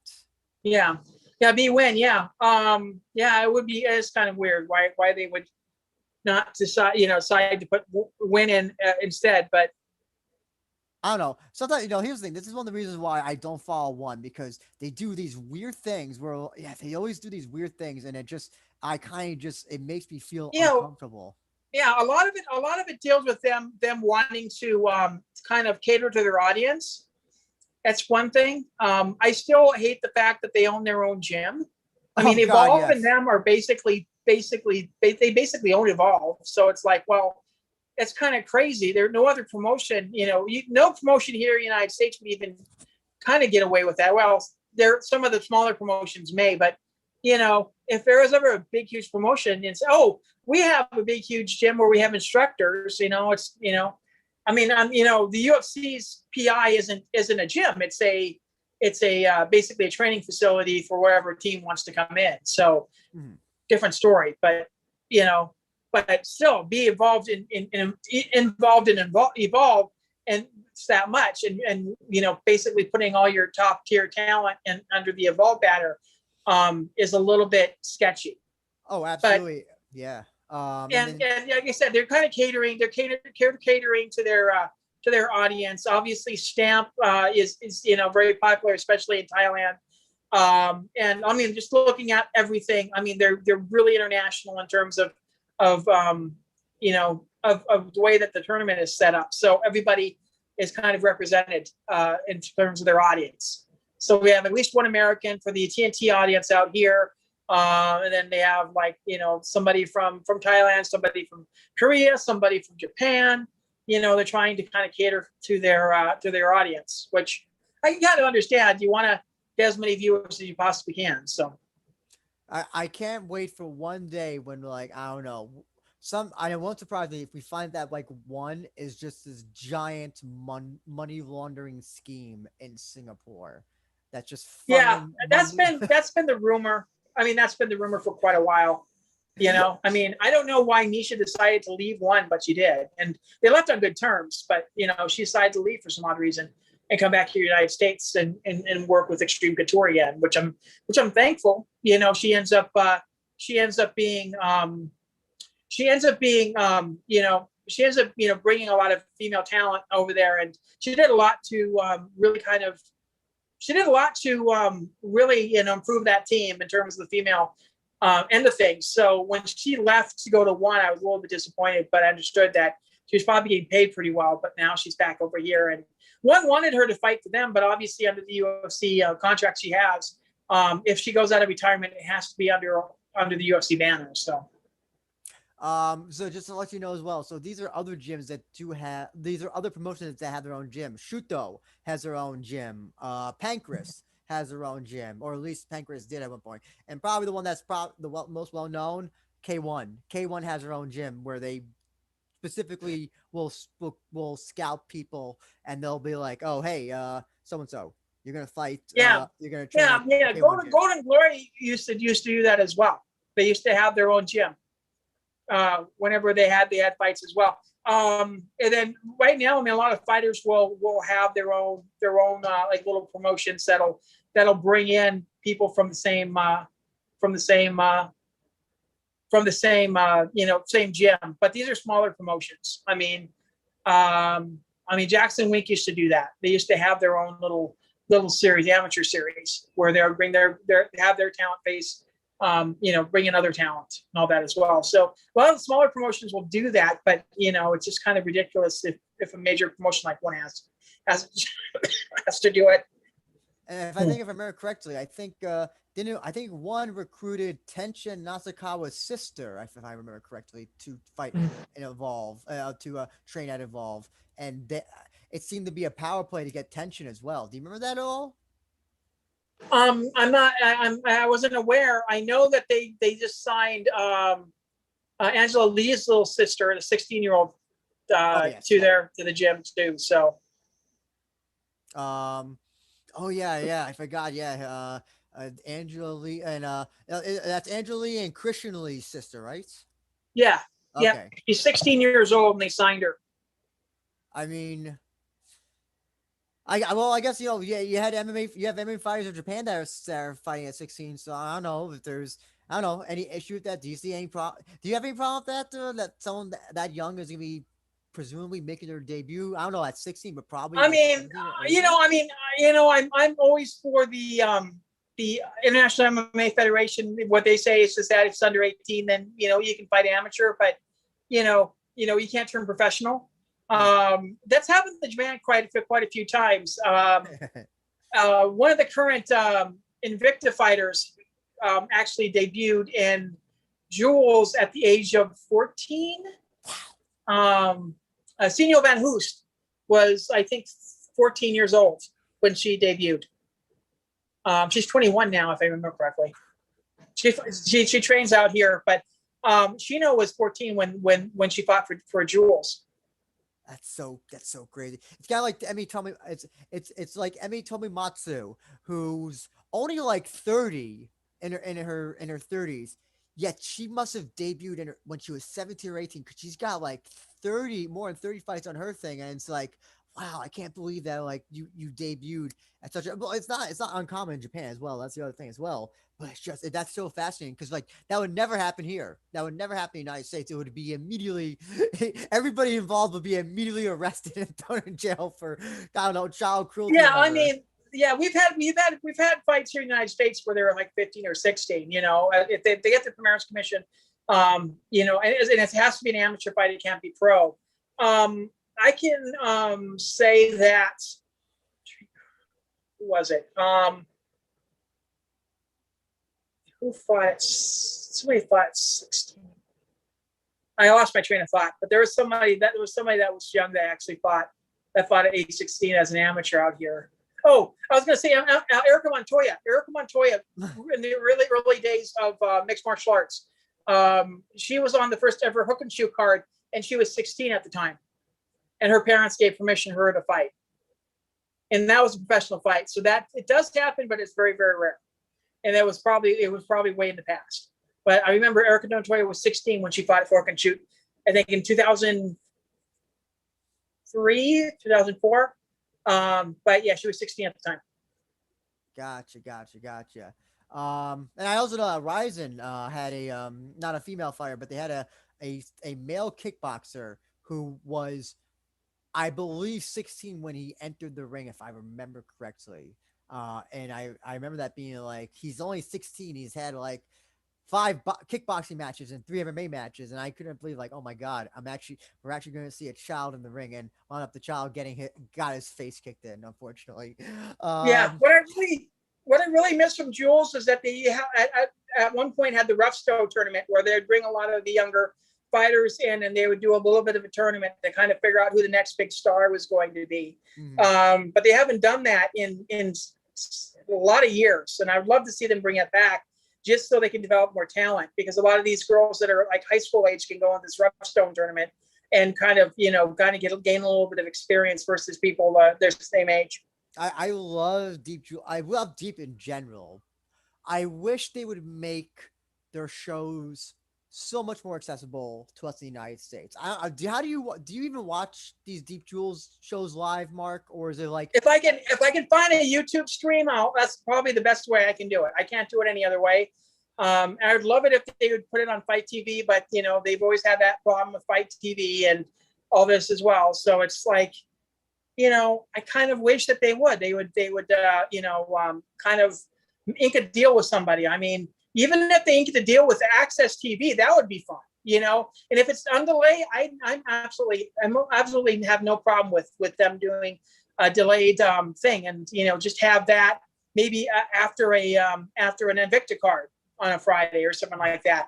Then that would be a great segue into it.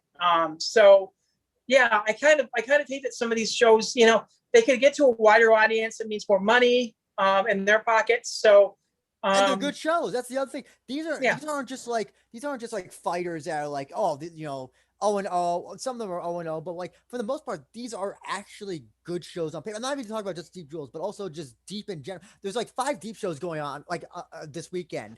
With the Deep Jewels, and we have like Deep Tokyo Impact first round to Deep Tokyo Impact round 2 or something. There's a whole bunch of deep shows going on, and I'm just thinking like there is so much money. You have money on the table with these shows that are good on paper. You got people that are well known to the United that are outside Japan. You have a tournament right now that's really it's even with all the bad stuff that's happened, it's good on paper. It looks like it is a legitimate tournament with good talent in there, and you're gonna put on YouTube like 2 months from now, and it's kind of I know I would if this show was on Fight TV or some other thing that I could watch it live or buy it now, watch it later, or if they even have their own whatever streaming service thing, whatever like Stardom or whatever, I'd be happy to subscribe. I think that deep is at the point where like okay, this is it's kind of like the LFA of Japan, I guess you could say. That's where these are people who you're going to see eventually make it to UFC or Bellator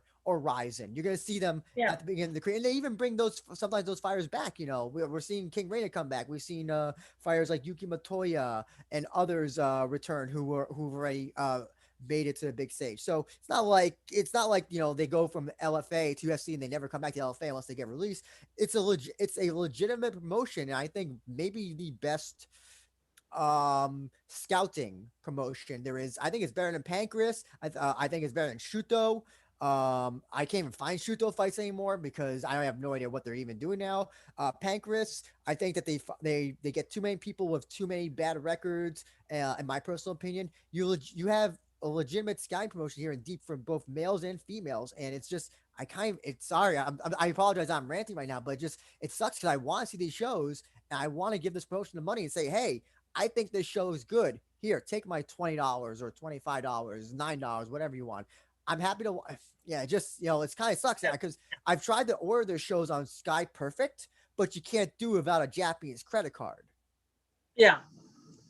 Yeah, And I think the big huge deal is like the deal that Fuji TV has, and what they're kind of doing there, and it's backwards thinking. I think that Japan hasn't caught up to what we're doing here in the United States, where we'll give the option. If there's an MMA event, and good 90% of the time, there's going to be somewhere where it's going to be broadcast. If it's be it television, or be it on the internet, be it through Fight TV. It's I think Japan hasn't quite gotten to that point where they're thinking bigger. They're thinking if we simply just be able to have a thing through the broadcast, they can do it. But I think part of it deals with this, just the deal that they have with Fuji TV or wherever they're broadcasting and all that as well. And again, they should Invicta, I think, did the right thing when they inked their new deal.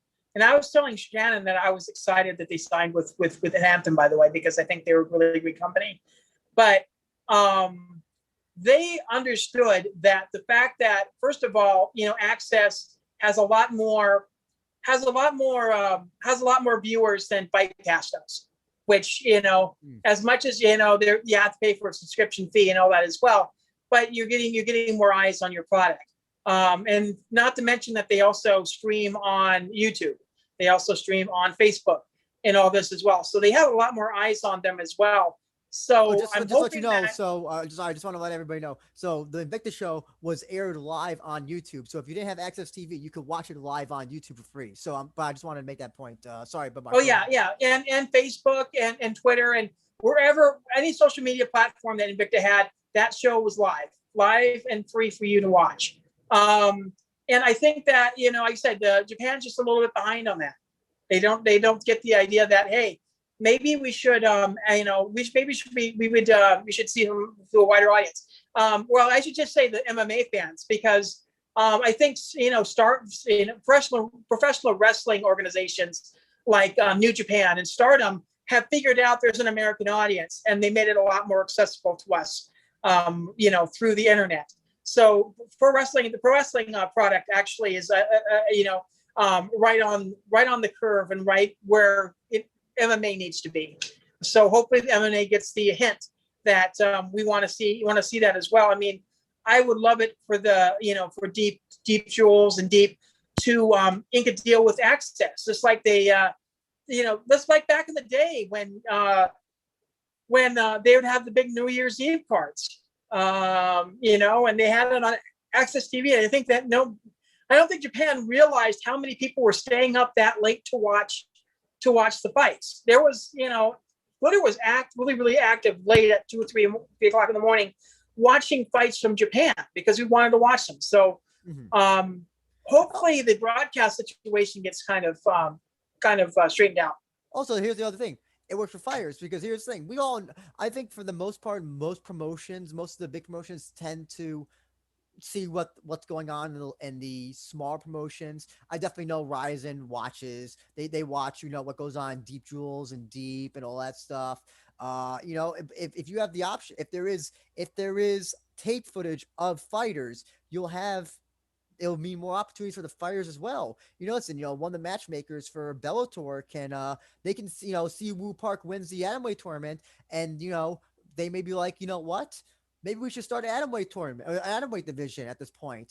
There's fighters in Rizin. We got this fighter who just won this thing in Deep Jewels. You know what? Let's start an atomweight division and let's book some of these fighters to come from overseas or something. And that's and it's to me, it's money that's being left on the table.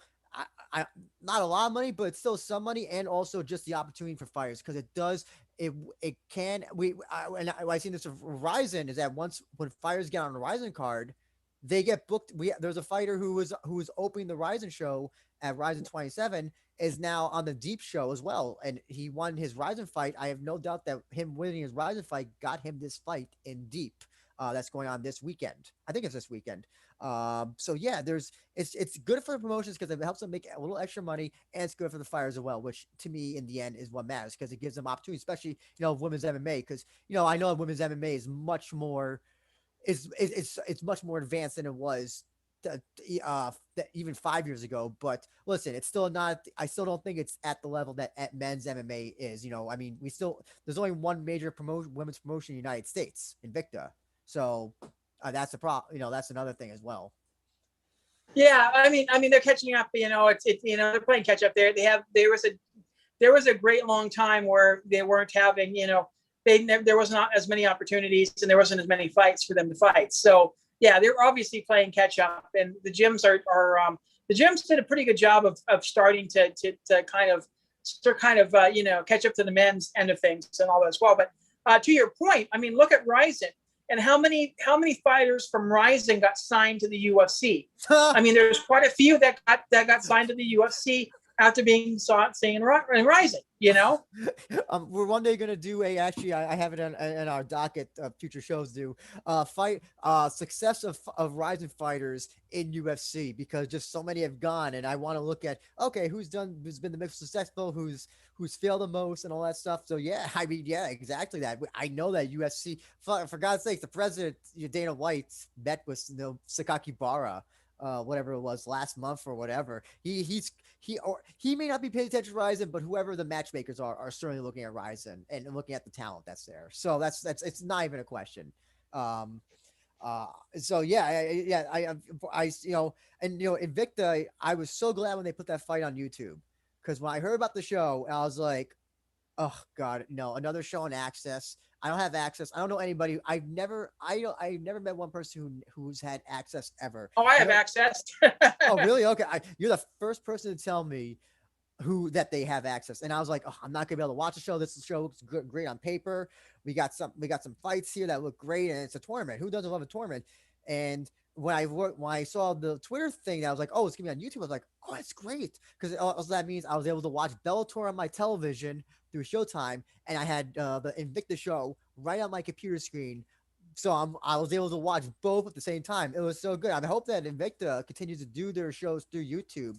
I don't know if they told you if they're going to be doing that, but I hope it's something that they really consider. Yeah, yeah. For the time being, that's the plan to have it on YouTube as well. So they access a lot more eyes. Oh yeah, I don't know like if they had any. Did they have even any eyes when they were on Fight Pass? I feel like the fight when people tell me, oh, if they're on Fight Pass, it'll get more. I don't feel like people tune into Fight Pass to watch anything besides the UFC Fight Pass shows, and I can't 100% believe that the eyes that go that for like when Shuto was on there or when Pancras was on there, even for a quintet, I feel like that it might be overblown that people actually pay attention to those shows just because they subscribe to UFC. I don't know if you know anything about the numbers Yeah, or anything. yeah, yeah. Really, I only had Fight Pass just because Victor was on it, and Mhm. I don't know why I haven't unsubscribed yet, but I need to at some point. They have LFA, which kind of took up some of the space that Invicta had. I mean, I watched Submission Underground a little bit because I know there's some fighters that come that go on to that from time to time. And then what's his face?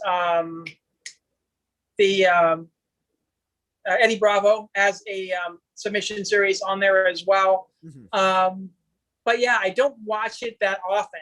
Only if there's basically a fight that I'm interested in. I think what really killed Fight Pass was the fact that the UFC took a lot of their content off of Fight Pass and onto the ESPN Plus app, Oh and yeah. that messed up the platform. It gave you not very many reasons to keep on there besides maybe watching these smaller promotions and maybe some of these little documentaries they do. But it's like, okay, well, you basically took, it's not UFC Fight Pass anymore. It's Fight Pass. It's basically you took a lot of the content off of there. I mean, you'll have maybe one or two early prelim fights on UFC Fight Pass, but for the most part, any prelim fights are going to be on ESPN Plus. So they took away a lot of gravitas towards their own app, which kind of sucks. That's kind of like what's going on with the WWE network. They put all their stuff over to Peacock for the United States. They still have it, internationally. They still have it because internationally don't have Peacock, but yeah, for the most part, yeah, they took all their content and all there as well. They might as well do that with Fight Pass and put a lot of it over on ESPN because ESPN Plus because really there isn't much there to to salvage. So I mean, like I said, I'll watch things once in a while when there's an interesting fight, but I don't know. I'm on the verge of getting rid of it. There's just no reason for me to have it. Oh, I totally get it. I know that I had asked you if you had seen the speaking of pro wrestling, Sayori Utami Hayashishita fight from Tokyo from the Cinderella tournament stardom. I know you haven't. You told me you didn't watch it. I haven't watched it yet, but getting the most buzz for pro wrestling for a pro wrestling women's match in a long time. But in terms of WWE, we don't talk about WWE that much really on here, but can we can we agree that this Alexa Bliss Shayna Baszler thing might be the worst thing that WWE has ever done since like bra and panties era? Really, I mean, if they would have driven into what Shayna's character is all about, and give her kind of gravitas towards where her character is going, it could go pretty well. But I don't think you're going to go that way, which is kind of weird. She shouldn't be scared. First of all, she shouldn't be scared of Bliss. No, I hate that. why the fuck? Why the fuck she's scared? No, that's the big. She's an MMA fighter. She's the reason why you. Listen, if you want to do an angle, the whole thing is that she's not scared. Oh my god, it's so stupid. Well, and if you follow her on Twitter, you know why she shouldn't be scared. I mean, she freaking bit somebody's neck at one point in the WWE. So let her get to her dark place because that's the direction I would really love it to head. And it's probably not going to head that direction. It's like, okay, if she gets to her dark place, because if you follow her Twitter feed, you'll understand what I'm talking about. She can get very, very dark. And if she goes very, very dark, then that would be fun, kind of darkness versus darkness. Like, I would say Undertaker versus Underfaker, Kane versus Undertaker more than likely. Something like that. But yeah, the writers are not doing a very, very good job of trying to do anything with that. I think their women's division isn't doing as well as NXT's women's division is doing. I think AEW has actually did a pretty damn good job of, it wasn't doing very well for a while. They weren't really bringing in a lot of talent, and then suddenly they brought in a lot of talent. Now AEW is pretty much on par with NXT's women's division. I put them close together relatively quick. But SmackDown and Raw stuff is not very good at the moment. Although I think I think not good is an understatement. I think you're like I think dog shit is a proper term to use. As you can see from, I literally just downloaded this like 5 seconds ago. Was the Alexa listeners dumb little doll fucking Dumb little doll thing. Oh Yeah, my god! exactly. Listen, especially we're talking about listen, if you have Suri Utami having a 5-star. I haven't watched it, but all it means like a brawling classic. And then suddenly you turn on American television, and suddenly you see this, and you wonder why you wonder why women's wrestling doesn't. And they have solid Japanese talent. I mean, Asuka was the champion for quite a while. 2-time champion. We haven't seen. I would love to see Shayna versus Asuka main event, and none of this BS about storyline or anything like that. Just have them wrestle, because I think it'll be a pretty damn good match. They have 2 great Joshi wrestlers in NXT right now. They have the Empress of the Sky and the Empress of the Sun, I believe. I can't remember their names off the top of my head, but they just signed somebody from Stardom. It was a big, huge deal. They did a big, huge press conference about signing somebody from Stardom. And then the former champion, trying to remember the former champion's name. Was it Mio Shirai? No, not Mio. Io. No. Yeah, Io Shirai. Io Shirai was the former champion. And then there's a new gal that just came in. Not alpha female. The Scottish one, right? The Scottish one, right? No. There's another Japanese gal. Oh, okay. What the fuck is it? Huh? I'm drawing a blank, because usually I keep up with the Joshi stuff and who gets. I'm drawing. I know that not Carrie Sane. Yoshirai is already signed. I know Miko just won the NXT something in NXT UK. NXT UK Women's Champion, yeah. Yeah. Who the fuck is? Who was in Stardom? I'm trying. Oh, give me a yeah. No. Take your time.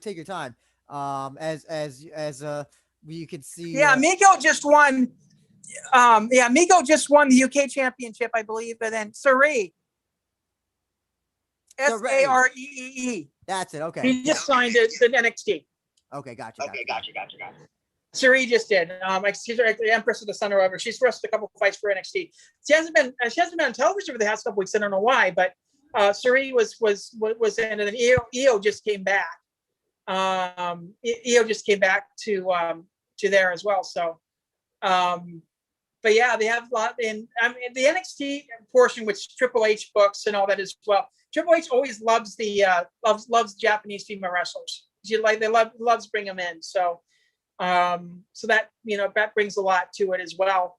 AEW has a relationship with Stardom right now, so they're obviously that's been a little bit on hold ever since the tournament. But aren't they also working with TJPW because they got I forget her name, the Yuka Sakazaki. I call her the Aladdin girl because she looks like she's from Aladdin.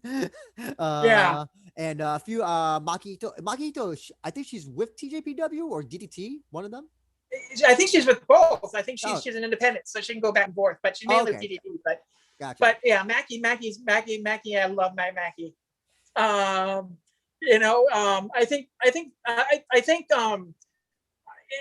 mean, she gained a really cult following here in the United States when she came over. I think some of the fans didn't get it, but a lot of the hardcore fans or some of the people that watched in the tournament were saw her story and just were enamored with her. Especially her social media. Her social media game is the best of any female Japanese wrestler out there. If you ever follow her on Instagram, on Twitter, I highly recommend you do it. Is she the one that will say "Oh, I learned an English word today"? Fuck you or simp or something. Is that yeah, it's like that. Yeah. Shout at me, simps. Give me money. Dropping F-bombs left and right. Yeah, exactly. That's her. I mean, her like I said, her social media game is just top notch. I would say I put it on par with Iron Sheik's, Twitter game. The guy who Iron Sheik does not actually write his own tweets. Apparently, it's like another group that does that. Apparently, that's why.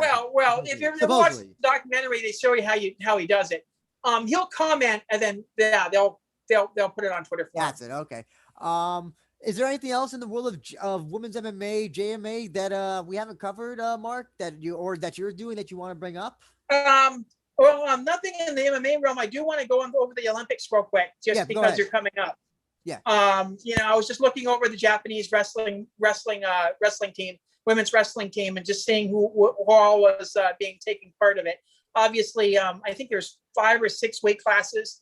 Japan has, obviously one person every single weight class. But for the most part, 3 or 4 of them are newcomers. They didn't have, this is their first Olympics, so they qualified in there as well. But two returning champions from last time around, Kaiwa Wizako and Sarah Dasho, are both coming back from winning gold medals at the last Olympics. Japan. I've said this before on your show. Japanese women wrestlers are some of the top in the world. Although I think this year is going to be really, really tough. Like I said, there's a lot of newcomers coming into the fold. I think that's a lot of the older gals either retired or didn't qualify.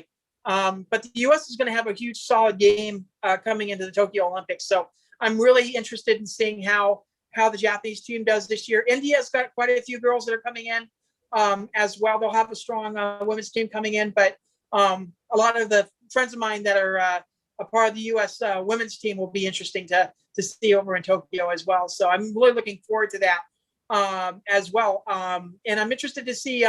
I was just watching the Olympic trials, U.S. Olympic trials. A good friend of mine, and I'm wearing her shirt right now. I'll show you guys the shirt. Julia Slata. She didn't qualify at the Olympics this year, but she'll be making her MMA debut hopefully soon. She's looking to make that crossover. So I'm interested to see if we get any more Japanese women over, making the transition like some of the American women like Julia is. So kind of fingers crossed on that. So I'd be watching out, be looking out for the Olympics and see what wrestlers do pretty well and all that as well. And we may see some crossover. Some of the older gals might make the switch over to MMA as soon as the Olympics are over. I'm just going to say one thing to all of the competitors in any Olympics that are going to be competing. Do not eat any burritos. Say no to the burritos. You heard about that one competitor whose apparently failed a drug test and she blamed eating a burrito apparently for like steroids or something. She wasn't in wrestling, but I think she was in running, I think it was. Or I know there was one wrestler that's been disqualified from the women's division due to anti-doping. So I don't know if that was the same gal. Oh, I don't know, no, because this woman was she wasn't Japanese. She wasn't Japanese. She wasn't Japanese. It was trying to think. I think she was Nordic of some sort. I think she was Sweden, maybe. All I know is that she was white. I assume she was American because I won't lie. I feel like that's an excuse that an American would use when they get caught for. Oh. No, they've done that in MMA before. I think there's been a couple of MMA fighters that made that same excuse. They were in Mexico. They ate a burrito or ate some kind of Mexican food, and they end up testing positive. They ate horse meat.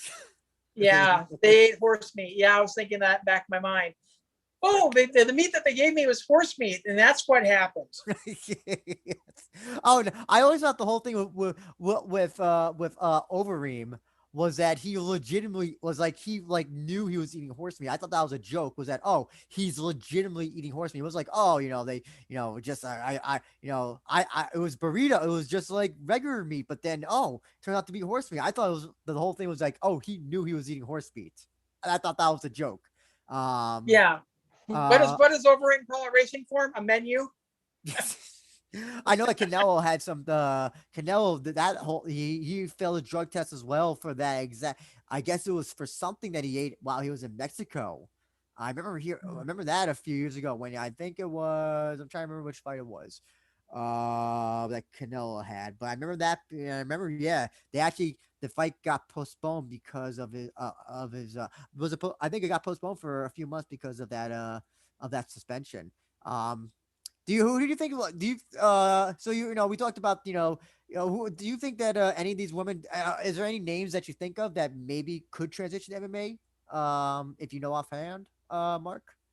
Um, for the Japanese women, it's really tough just because they are paid, they pay their women to train. And, Yeah. they get to that age when they're 34, 30, 36 or something like that. And then, it's time for them to retire, and they'll probably go and have kids and all that as well. But, like I said, it's kind of interesting considering that not a lot of the gals from the previous Olympics are not coming in besides the two I mentioned. So I'm interested to see what ones, do make the transition over. Here in the United States, however, I'm willing to say that there's a pretty good amount of women that are going to make that transition over into MMA. I mean, just from my documentary, about a third of the women go into wrestling because they want to become MMA fighters. They don't want to pursue wrestling as a career, goal, or want to go to the Olympics. They feel that they're good enough to be able to go to mixed martial arts, but not good enough to make the Olympics. There's only a certain amount of spots you can get to become an Olympic champion or a world champion or something like that. So, a lot of these girls are going to start making the transition over. And I think, like gals in India, I think will probably have an interesting time if they get their MMA scene back up and running again. But I think it's going to be interesting to see that. There's a really good Mongolian wrestler actually that she's I think she's going to the Olympics this year. But it'll be interesting to see if maybe some of these Mongolian women wind up going to mixed martial arts and maybe end up fighting in Japan. I don't know. We'll see. But the future, I always say the future of the sport, future of the women's division is always going to be wrestling, because there's going to be that demand now that it's so popular. These women are kind of, looking up to Ronda, and they say, well, we can't take judo in high school. We can't compete in judo in high school necessarily. We're going to go ahead and just do that. Go take wrestling, which is a lot better and more accessible. So I can't think of any names off the top of my head besides Julia, because I know Julia has been hardcore saying that she is going to mixed martial arts. She was just waiting to see if she qualified for the Olympics, and she didn't this year. So she's going to make her transition over to mixed martial arts. And I'm predicting it's probably going to be one of the big stars to come out next couple years in terms of the women's divisions. I do know that Rizin, I don't know if they're going to do it now, but initially when this whole thing about pandemic was not even on the radar, they were going to run shows kind of like in conjunction, or the same, like kind of like the same time as the Olympics, and they were going to be doing some scouting in the Olympics, because they have signed fighters who never had MMA fights before, who competed at the Olympics or the trials of the Olympics or Olympic level. And I mean, Miyu Yamamoto is probably is the number one example I could think of that. Yeah, she was Olympic level. She was signed to Rizin, never fought an MMA fight in her entire life. And the other one I could think of, not female, is Shinobu Ota, who I think he was in the Olympics, or he made bronze medal, silver medal when they had the Olympics of wrestling, and never had an MMA fight as well. Had an MMA fight debut against Hideo Tokoro. Lost, unfortunately, but nonetheless, no, I can definitely tell you, Rizin definitely scouts, particularly the wrestling Yeah. participants. Yeah, and I won't be surprised if they're also going to look at the judo as well. I mean, we've got And judo, now we got jiu-jitsu. taekwondo, we got Jiu-jitsu. boxing, we got see here, what are the 5 sports that I follow? Taekwondo, wrestling, boxing, judo. Well, what about jiu-jitsu now? Because hasn't the jiu-jitsu been approved as an Olympic level sport? I think they're doing it as a. I think they're doing it as a what do you call it? Test run. Okay, I see. I thought it was legitimately like going to be like an actual sport. I think they're doing a test run. I forget what they call it. Provisionary sport. So they're going to try it out this one, and then they're going to see if they want to keep it. Gotcha. Oh, okay. Gotcha. But I don't know. I have to take a look and see if they have any qualifiers for that. There was, I think, trying to remember what all the provisionary sports are right now, because I thought they said something about karate coming back. I'm not sure, but I think I heard something about them wanting to try karate again too. So I'll have to take a look. So I had to get rid of that Alexa. I was getting sick of looking at Alexa Bliss, so I had to change the background. But okay, so we got the Olympics. Are you gonna be watching the Olympics? Do you think? Or I'll tell you the truth. I'm sick of the Olympics talk at this point, Mark. I'm like, it is. I am the whole thing of them trying to run now and just I don't know. I feel like I'm just Olympic out. I just feel I am. This is I usually kind of just half pay attention to the Olympics, but I'm just like, I think I'm just going to go cold turkey against the Olympics at this point. Oh, Mark, you there? Yeah, I'm here. Oh, Give me sorry. 1 second.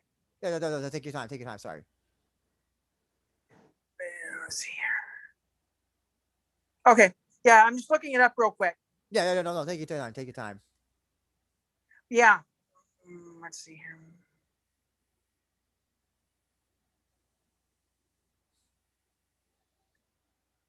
Let's see here.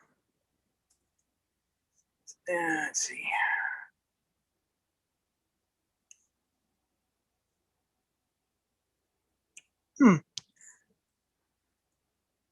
Are you looking up the whether about the provisional for BJJ? Yeah, exactly. Yeah. Which I don't see any this year. There isn't any this year. It could. Oh, okay. So they're gonna probably try it out next year. I'm guessing then, or I don't know. Yeah. The next Olympics, I think, because I think the next Olympics isn't it in China again? Oh, it is. Oh my god, I don't. Like I said, I'm kind of sick of Olympics at this point. I don't know if you're gonna be watching. I'm not gonna be watching. I'm just kind of frustrated. I always cover all the Olympic sports on wombatsports.com. So so yeah, I'll have daily coverage of that. Now I usually just post post results and all that as well, so people can kind of take a look and see how everything's going. So yeah, for all 5 sports that I cover, I always post up results every day. So yeah, definitely something worth checking out. If you guys can't watch, or don't have enough time to watch, then I'll have results up as well. I mean, it's interesting. Taekwondo is kind of okay. I mean, obviously, it's a little different. You talked earlier about different types of judo. Well, same thing goes with Taekwondo, and that's why what's her face is doing such a great job over in Bellator, because Valerie's Taekwondo is a lot different than what they have in the Olympics. It's points, and same thing with judo. It's a lot of its points. It's not anything like that. I think the wrestling is probably the most exciting. Well, boxing is probably the most exciting, and with wrestling being a close second. So I'm always interested in seeing where everything kind of goes with that. Boxing, I think, is interesting just in the fact that once the Olympics had it, then they started creating stars, and then they ended up becoming pro. Clarissa Shields, Gay Taylor, etc. So things kind of heated up that way, and I'm pretty sure that PFL is scouting too on anybody that wins a gold medal. So we'll kind of see. But yeah, if you can't catch all of it or all the action or whatever, then I'll have something posted on Wombat Sports during the weeks for any of the women's combat sports. I do have a few more minutes. So actually, you bring up PFL, Olympics, Kayla Harrison, judo, all that good stuff. Curious to know, Kayla Harrison versus Cindy Dandois. Who do you think wins that fight?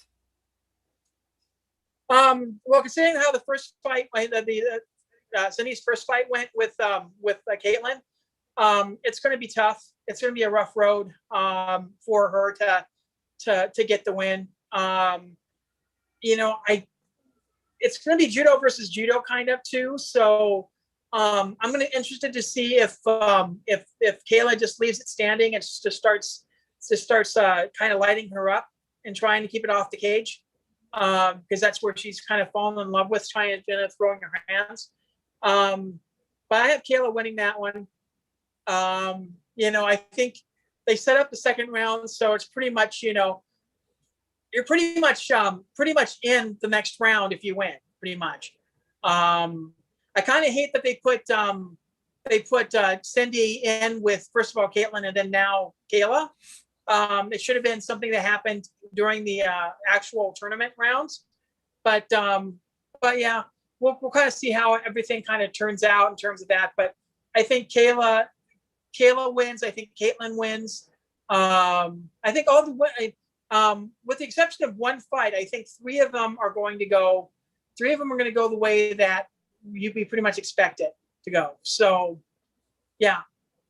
Well, So, yeah. One point I had Cindy Dandois pegged as the fighter who gets the most undue amount of shit. Because when she had her UFC debut, or her sole UFC fight against, I think it was Alexis Davis, and like after that fight, like she got, I think, a lot of like unnecessary negative feedback towards how she fought.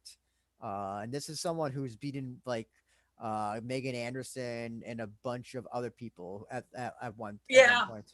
And, I mean, and she's sometimes she's on, sometimes she's off. Yeah. I think she's training with Misha. They should be training with each other, I think, because both of them have fights coming up. But yeah, it just kind of depends on how her mindset is going into a fight.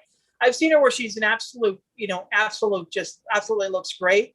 And then there's other times where she doesn't look really, really that great at all. So it just kind of depends on her mindset and how her training goes during the camp. But I know she has some personal issues going on with like her brother.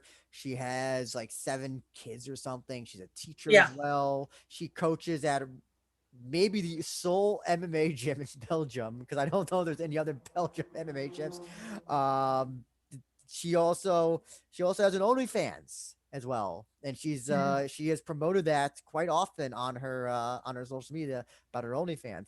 So I mean, and I've interviewed her many times. She's been very cordial. She's been very happy to give me her time when she had her fights in Rizin and in Bellator. I kind of just feel bad that she's going through these. I interviewed Cindy way at towards the beginning of her. At the beginning of her career. It was probably her second or third fight out. It was after she defeated Marloes. Which is like, and she had an upset win. That's another one of those MMA anomalies. Like, I can't. So first of all, your first fight, and it's against Marloes Conan, who was at one point the best women's MMA fighter one time, just because she was. So that's another one of those weird fascinating. I'm sorry. Go ahead. You were talking.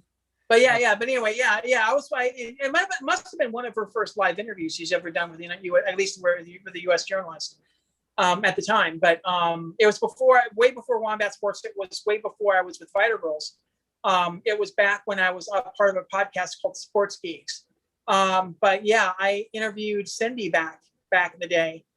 So I followed her career for a very, very long time. You're right. She's the sweetest gal in the world. It's just kind of crazy to think. First of all, how many kids she's had, and how many, and by the way, when those kids grow up, I mean, they could easily be, some of the best MMA fighters you could think of, because their mom's an MMA fighter, and then most of her kids are products of other MMA fighters. Mm-hmm. So it's like, I'm interested to see if some of these kids end up winding up being the probably the future of the sport. So it'll be interesting. Yeah, no.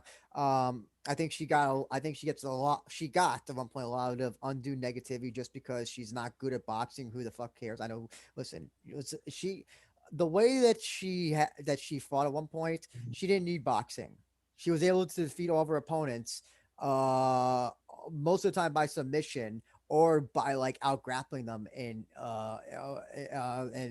10 ways to 1. So she didn't need boxing at one point.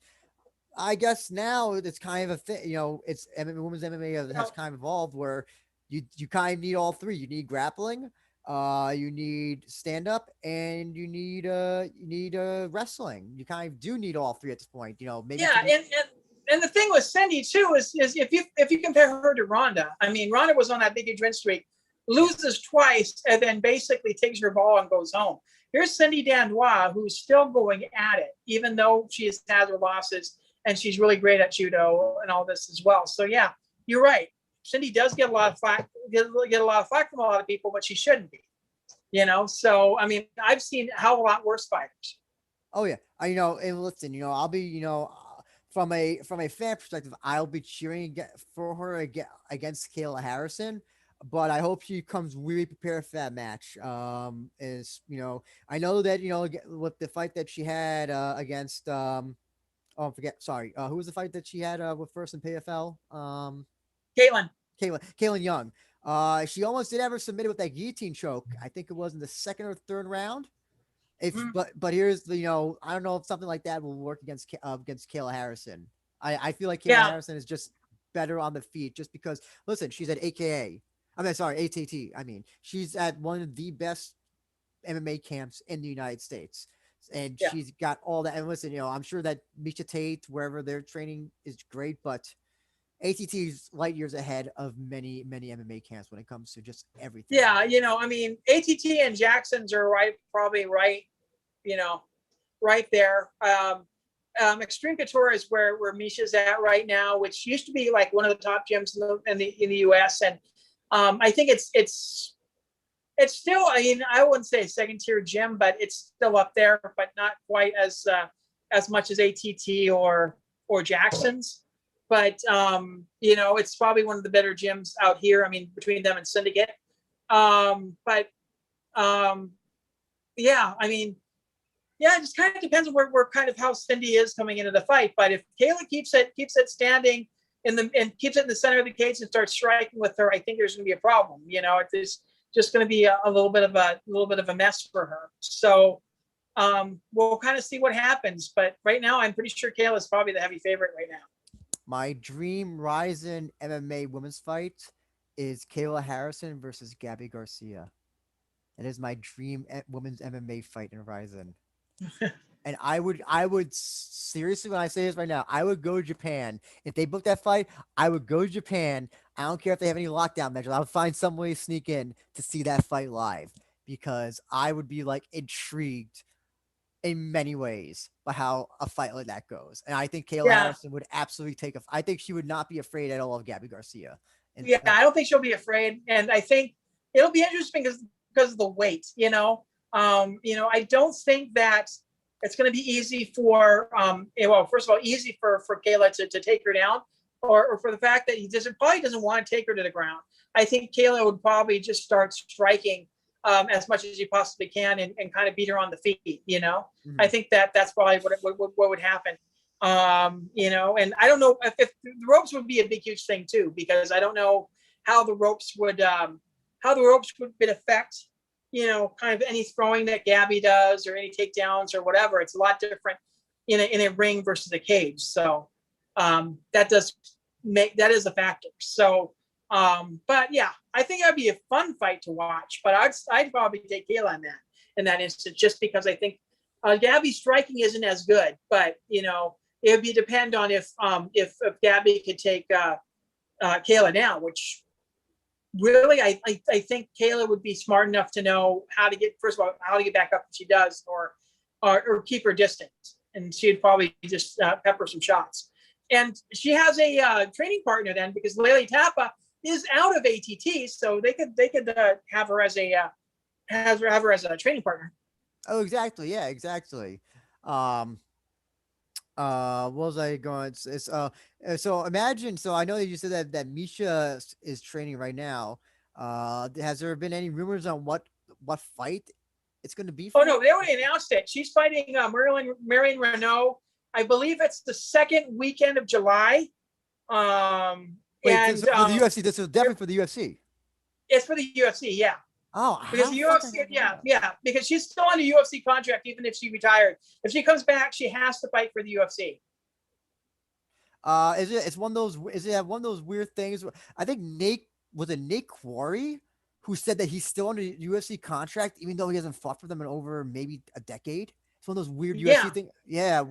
Oh, yeah, that's why she couldn't fight for one, because it says it has a clause in the contract said if you retire, your contract is frozen. If you decide to come back to fighting, then you still have fights in your contract. You have to fight those is that fight is that those kind of like fights is that out. kind of like the WWE contract where like if you get injured, your contract's frozen, and it's then when you restart when you have like your first wrestling match, then your contract continues? I've heard that WWE has the same exact type of Kind of, contract. sorta. Yeah. They freeze it after the retirement, but with the UFC, obviously, if you're injured, then you're still under contract. You just have to get your fights in or whatever. So it's a little bit different, but Gotcha, but gotcha. but anyway, but yeah, your contract freezes if you say I retire, because that's what has happened a couple of times. I think GSP, when he retired, quote unquote, his contract froze, and then when he decided to come back, he had to fight for the UFC. So they basically unfroze the contract and all that as well. So yeah, that's the thing. And this is Marion Renault's retirement fight. She said that she's retiring after this fight, and Misha's comeback fight. So this will be, I think, the second week of July. It'll be a UFC pay-per-view. I don't know which one it was, but yeah, they already announced it. It's going to be Marion Renault versus Misha Tate. There was a whole bunch of weird retirements, or announced retirements. Who's the Beth Correia said she was retiring, and like Yeah, still hasn't retired at this point. yeah. She was going to fight her retirement fight, then she got injured. She says, "Okay, we're going to do it in December." And now, yeah, she's still kind of committed to saying, "I'm going to be retiring after this next fight." Is she definitely retiring, Beth Correia, or is this just why is she not retired? Why is she never have a retirement fight yet? She's injured. She wants to make sure she's 100% going into the Okay, fight. gotcha. But I mean, she's on a losing streak anyway. So I don't know if I think the UFC might just let her go anyway. That Which sucks. I think it's good news, bad news. The bad news is that the UFC would figure out. But even if she does retire, if she wants to come back, she doesn't have to fight for the UFC. If they do release her, then she can fight for anywhere else. I don't think she can make it down to 135 and 125 to make it to Bellator. If she signed with Bellator, she'd have to go up. Yeah, I don't know. But yeah, Bet's basically said that she's retiring after her next fight, and that'll be in December. So I guess the last question I have before we go, because I actually look at time, I do have to actually go now. We had a few more minutes because I was able to stall. What is the biggest women's MMA fight in general that could be made right now, in your opinion? I don't think it, and I'll say right now, I don't think it's Amanda Nunes versus Valentina Shevchenko. I've heard that brought up, and like, no, I don't think, because Yeah, I mean, yeah. If they would have kept Cyborg, then the rematch would have been the best. But that's just not going to happen. You can't look at strawweight. You can't look at flyweight. You can't look at bantamweight just because the competition isn't there yet. So big thing about having a dominant champion is that you're not going to make money off of people making their way up. Because even though Valentina is probably going to be facing Lauren Murphy next, I don't suspect that's going to make a lot of money. It has to be Rose, but right now the question is if it's the Welly fight or the Carla fight or or any kind of other rematches. I would say if you're talking globally, I would say Welly versus Rose. Although I think that they should book Rose versus Carla next, just because that gives Rose the opportunity to avenge a loss. And it's a rematch for the championship. And I don't like champions getting if a champion gets finished, I don't like them getting an automatic rematch. It doesn't make much sense. They think they need at least another fight to make their way up. I think it would be interesting for Lima and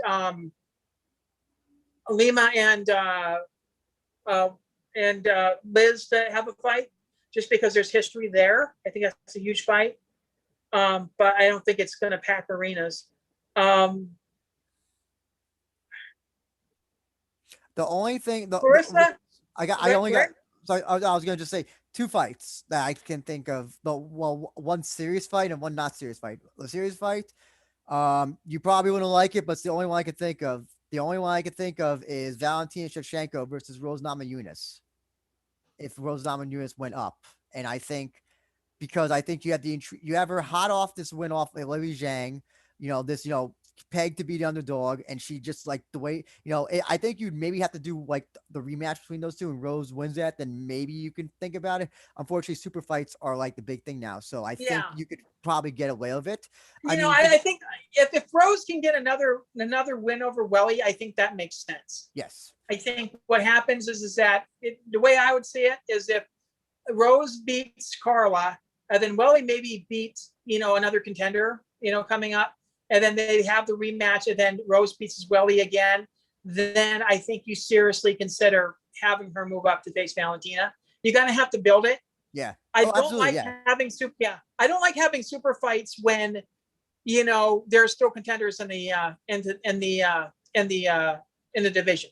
oh, I So agree. No, I so absolutely yeah, agree. so I'm yeah, I would say give her a couple fights, and that fight might be huge. But the Um, problem is, that's what makes the money now is these weird super fights, yeah, and yeah, it's the only thing that gets people talking. I mean, can we? I'll be honest. Valentina Shevchenko and Amanda Nunes. That's a super fight, but even that is like, I don't think we need that for a third time at any weight class. I think it's. I yeah, think yeah. I mean, they were both close fights, and I can understand it. I think I had Valentina winning the last one. And I mean, there's arguments for it because it was such close fights, and there's argument that could have said that Valentina won, but they weren't. Even with that, it was an exciting fight. yeah, Because Valentina always wants you to come to her, and then it was one of those things where it was kind of boring because Amanda didn't want to play that game. I would say non MMA fight, but crossover fight. I mean, Shields versus Cyborg would be very interesting. I think that would be really interesting if they went into boxing. I think Cyborg has really good hands, obviously a lot of power, but Clarissa has a lot more skill. I think Clarissa would be a little bit bigger in that fight too, so it would be interesting.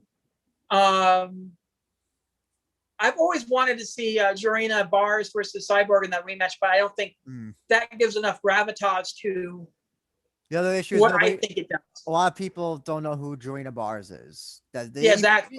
Even though she defeated Cyborg in that fight. She fights Cyborg, exactly. So I mean, yeah, that's why I'm saying that. Yeah, it just probably doesn't have gravitas with the fans as much as me personally, because that was like the first time that Cyborg lost in any kind of combat sport, and like besides Brazilian Jiu-Jitsu in 4 or 5 years.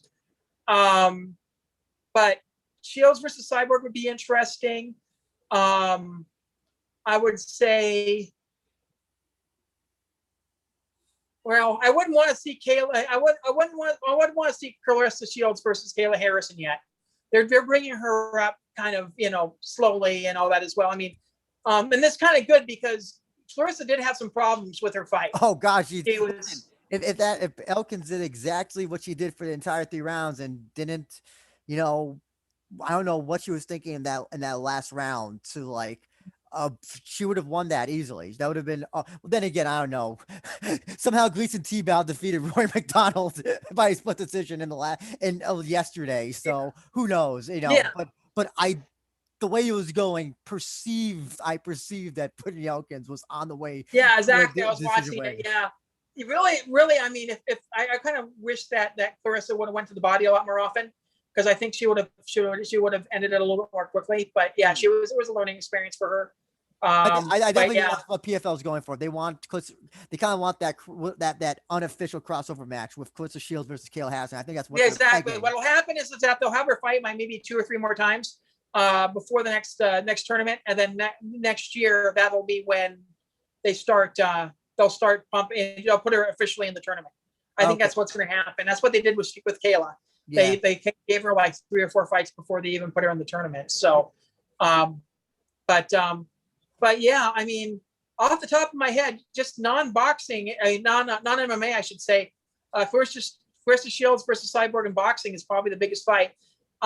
Things are, I mean, as much as Nunes, even Nunes versus Shields would be pretty fun. But and I know that Nunes wants to fight boxing, and for some reason, all the MMA fighters want to fight boxing. Fight boxing because they're getting a lot more money. Yeah, especially with the super fights. I mean, I know. I think she wanted to fight or something like that, and then I think I think for some reason Dana White said no, and it's like, well, here comes a situation where the UFC wants to dictate, what you have for fights and all that as well. So it'll be interesting to see what kind of goes on there, because they're making more doing these super fights, in boxing than they are on their actual MMA contracts. So sometimes they'll say yes, sometimes they'll say no. My joke, my non-serious biggest women's MMA or women's combat sports fight, and I see it's involves seriousness. It would never either have to do it. I don't know how it would happen, but it honestly would have to be like Amanda Nunes versus like Logan Paul or Jake Paul. Like, I know, like, it's ridiculous to say,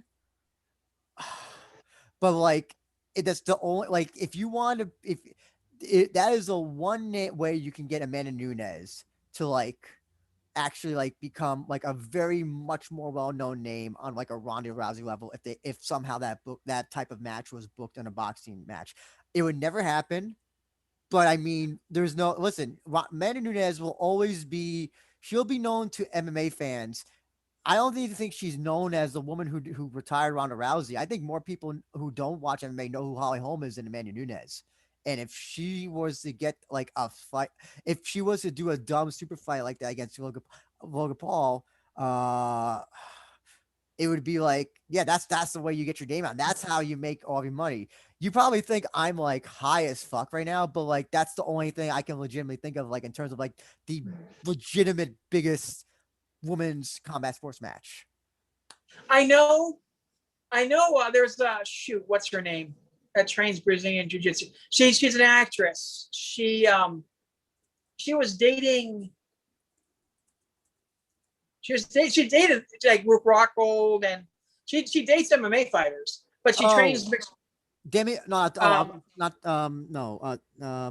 Is it Demi Lovato? Who's Yeah, I think it's Demi. Yeah, Demi. I know that Chael Sonnen wanted Demi to grapple Paige Van Zandt for Shug, which would be, I mean, that would bring in a lot of eyes. I know that Paige would probably end up winning, but I think that'll bring a lot of eyes in. I mean, probably the biggest female fight coming up right now is got to be, and I know people are going to disagree with me on this, but Ostovich versus Paige Van Zandt, because both of them are very, very beautiful, popular names in the sport right now, and they're fighting bare knuckle coming up in the next couple of weeks. So it'll be interesting to see what the numbers are on that, because bare knuckle is starting to gain a lot of ground now. It's starting to get a lot of mentions on different podcasts that are not familiar with bare knuckle boxing. So it'll be, I think it'll be interesting to see those numbers. For good reasons or bad reasons? Well, how it is. I mean, although, if it was kickboxing, then it would be another thing. I mean, yeah. What do you, what's his face is doing a bare knuckle MMA fight tonight. Oh God. Who? I'm trying to think of who. It's Game Bread fighter. Game Bread. Oh, that's actually going on right now, I think. May have actually finished up. I'm looking at the time now. So may have actually, yeah. So they have they have like Jason Knight and Felony Bennett on that fucking card. Yeah, Danielle Wynn's facing Monica somebody. Monica Medina on the card. There's only one female bout on the card. That's the female bout. But yeah, it's bare knuckle MMA. So basically old school MMA with time limits, basically, I would assume. So, but yeah, that's happening in Mississippi, and it's going down as we speak, I think. Good luck is all I can say, especially if you have Felony Bennett on the card. That's all I gotta say. Yeah, exactly.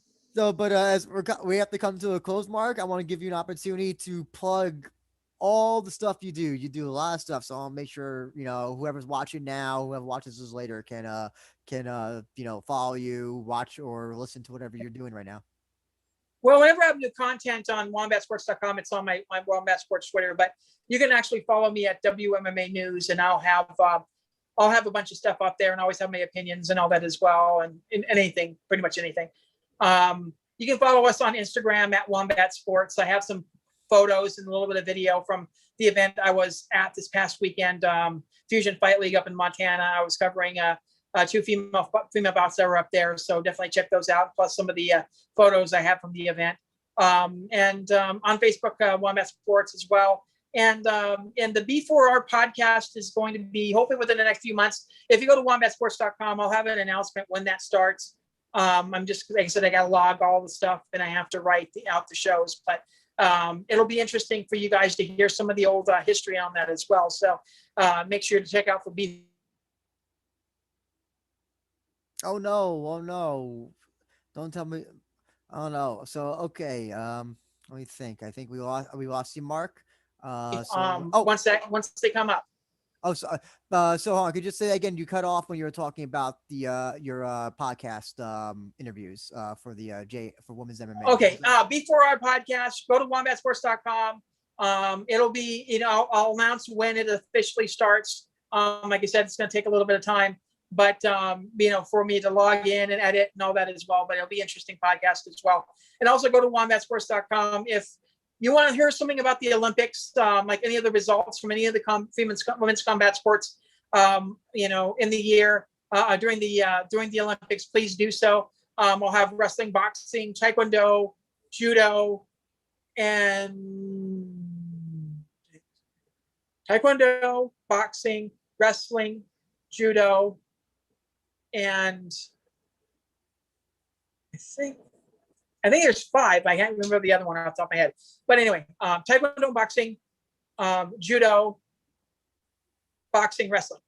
There's the 5. So if you want to see any of those results, please go to wombatsports.com. I will have the results up as they at the end of every competition day. So you guys can check that out as well. I think that's about it. Great. And for anybody that wants to follow us at We Are Rising Podcast, we are at We Are Rising Pod.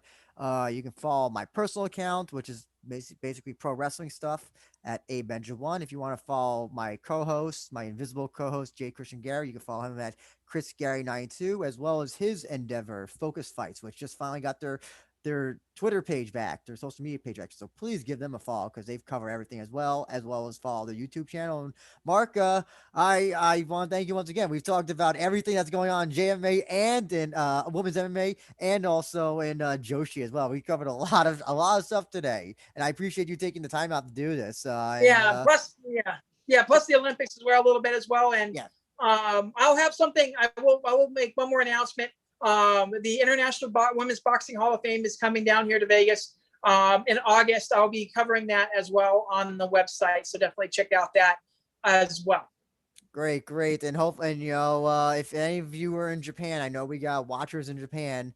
Enjoy the Deep Jewel show. Enjoy all the deep shows because I won't be able to watch them live. We'll be seeing them probably much later. If you happen to watch them, Mark, good luck in you. I do not do the VPN stuff anymore. I'm just too.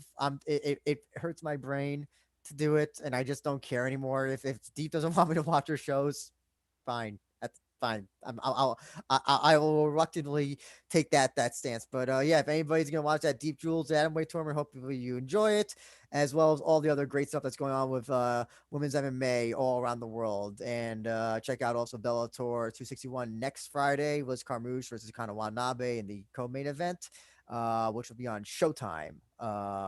Thank you again for everybody who's joining us. Thank you, Mark. And we will all hopefully see you soon.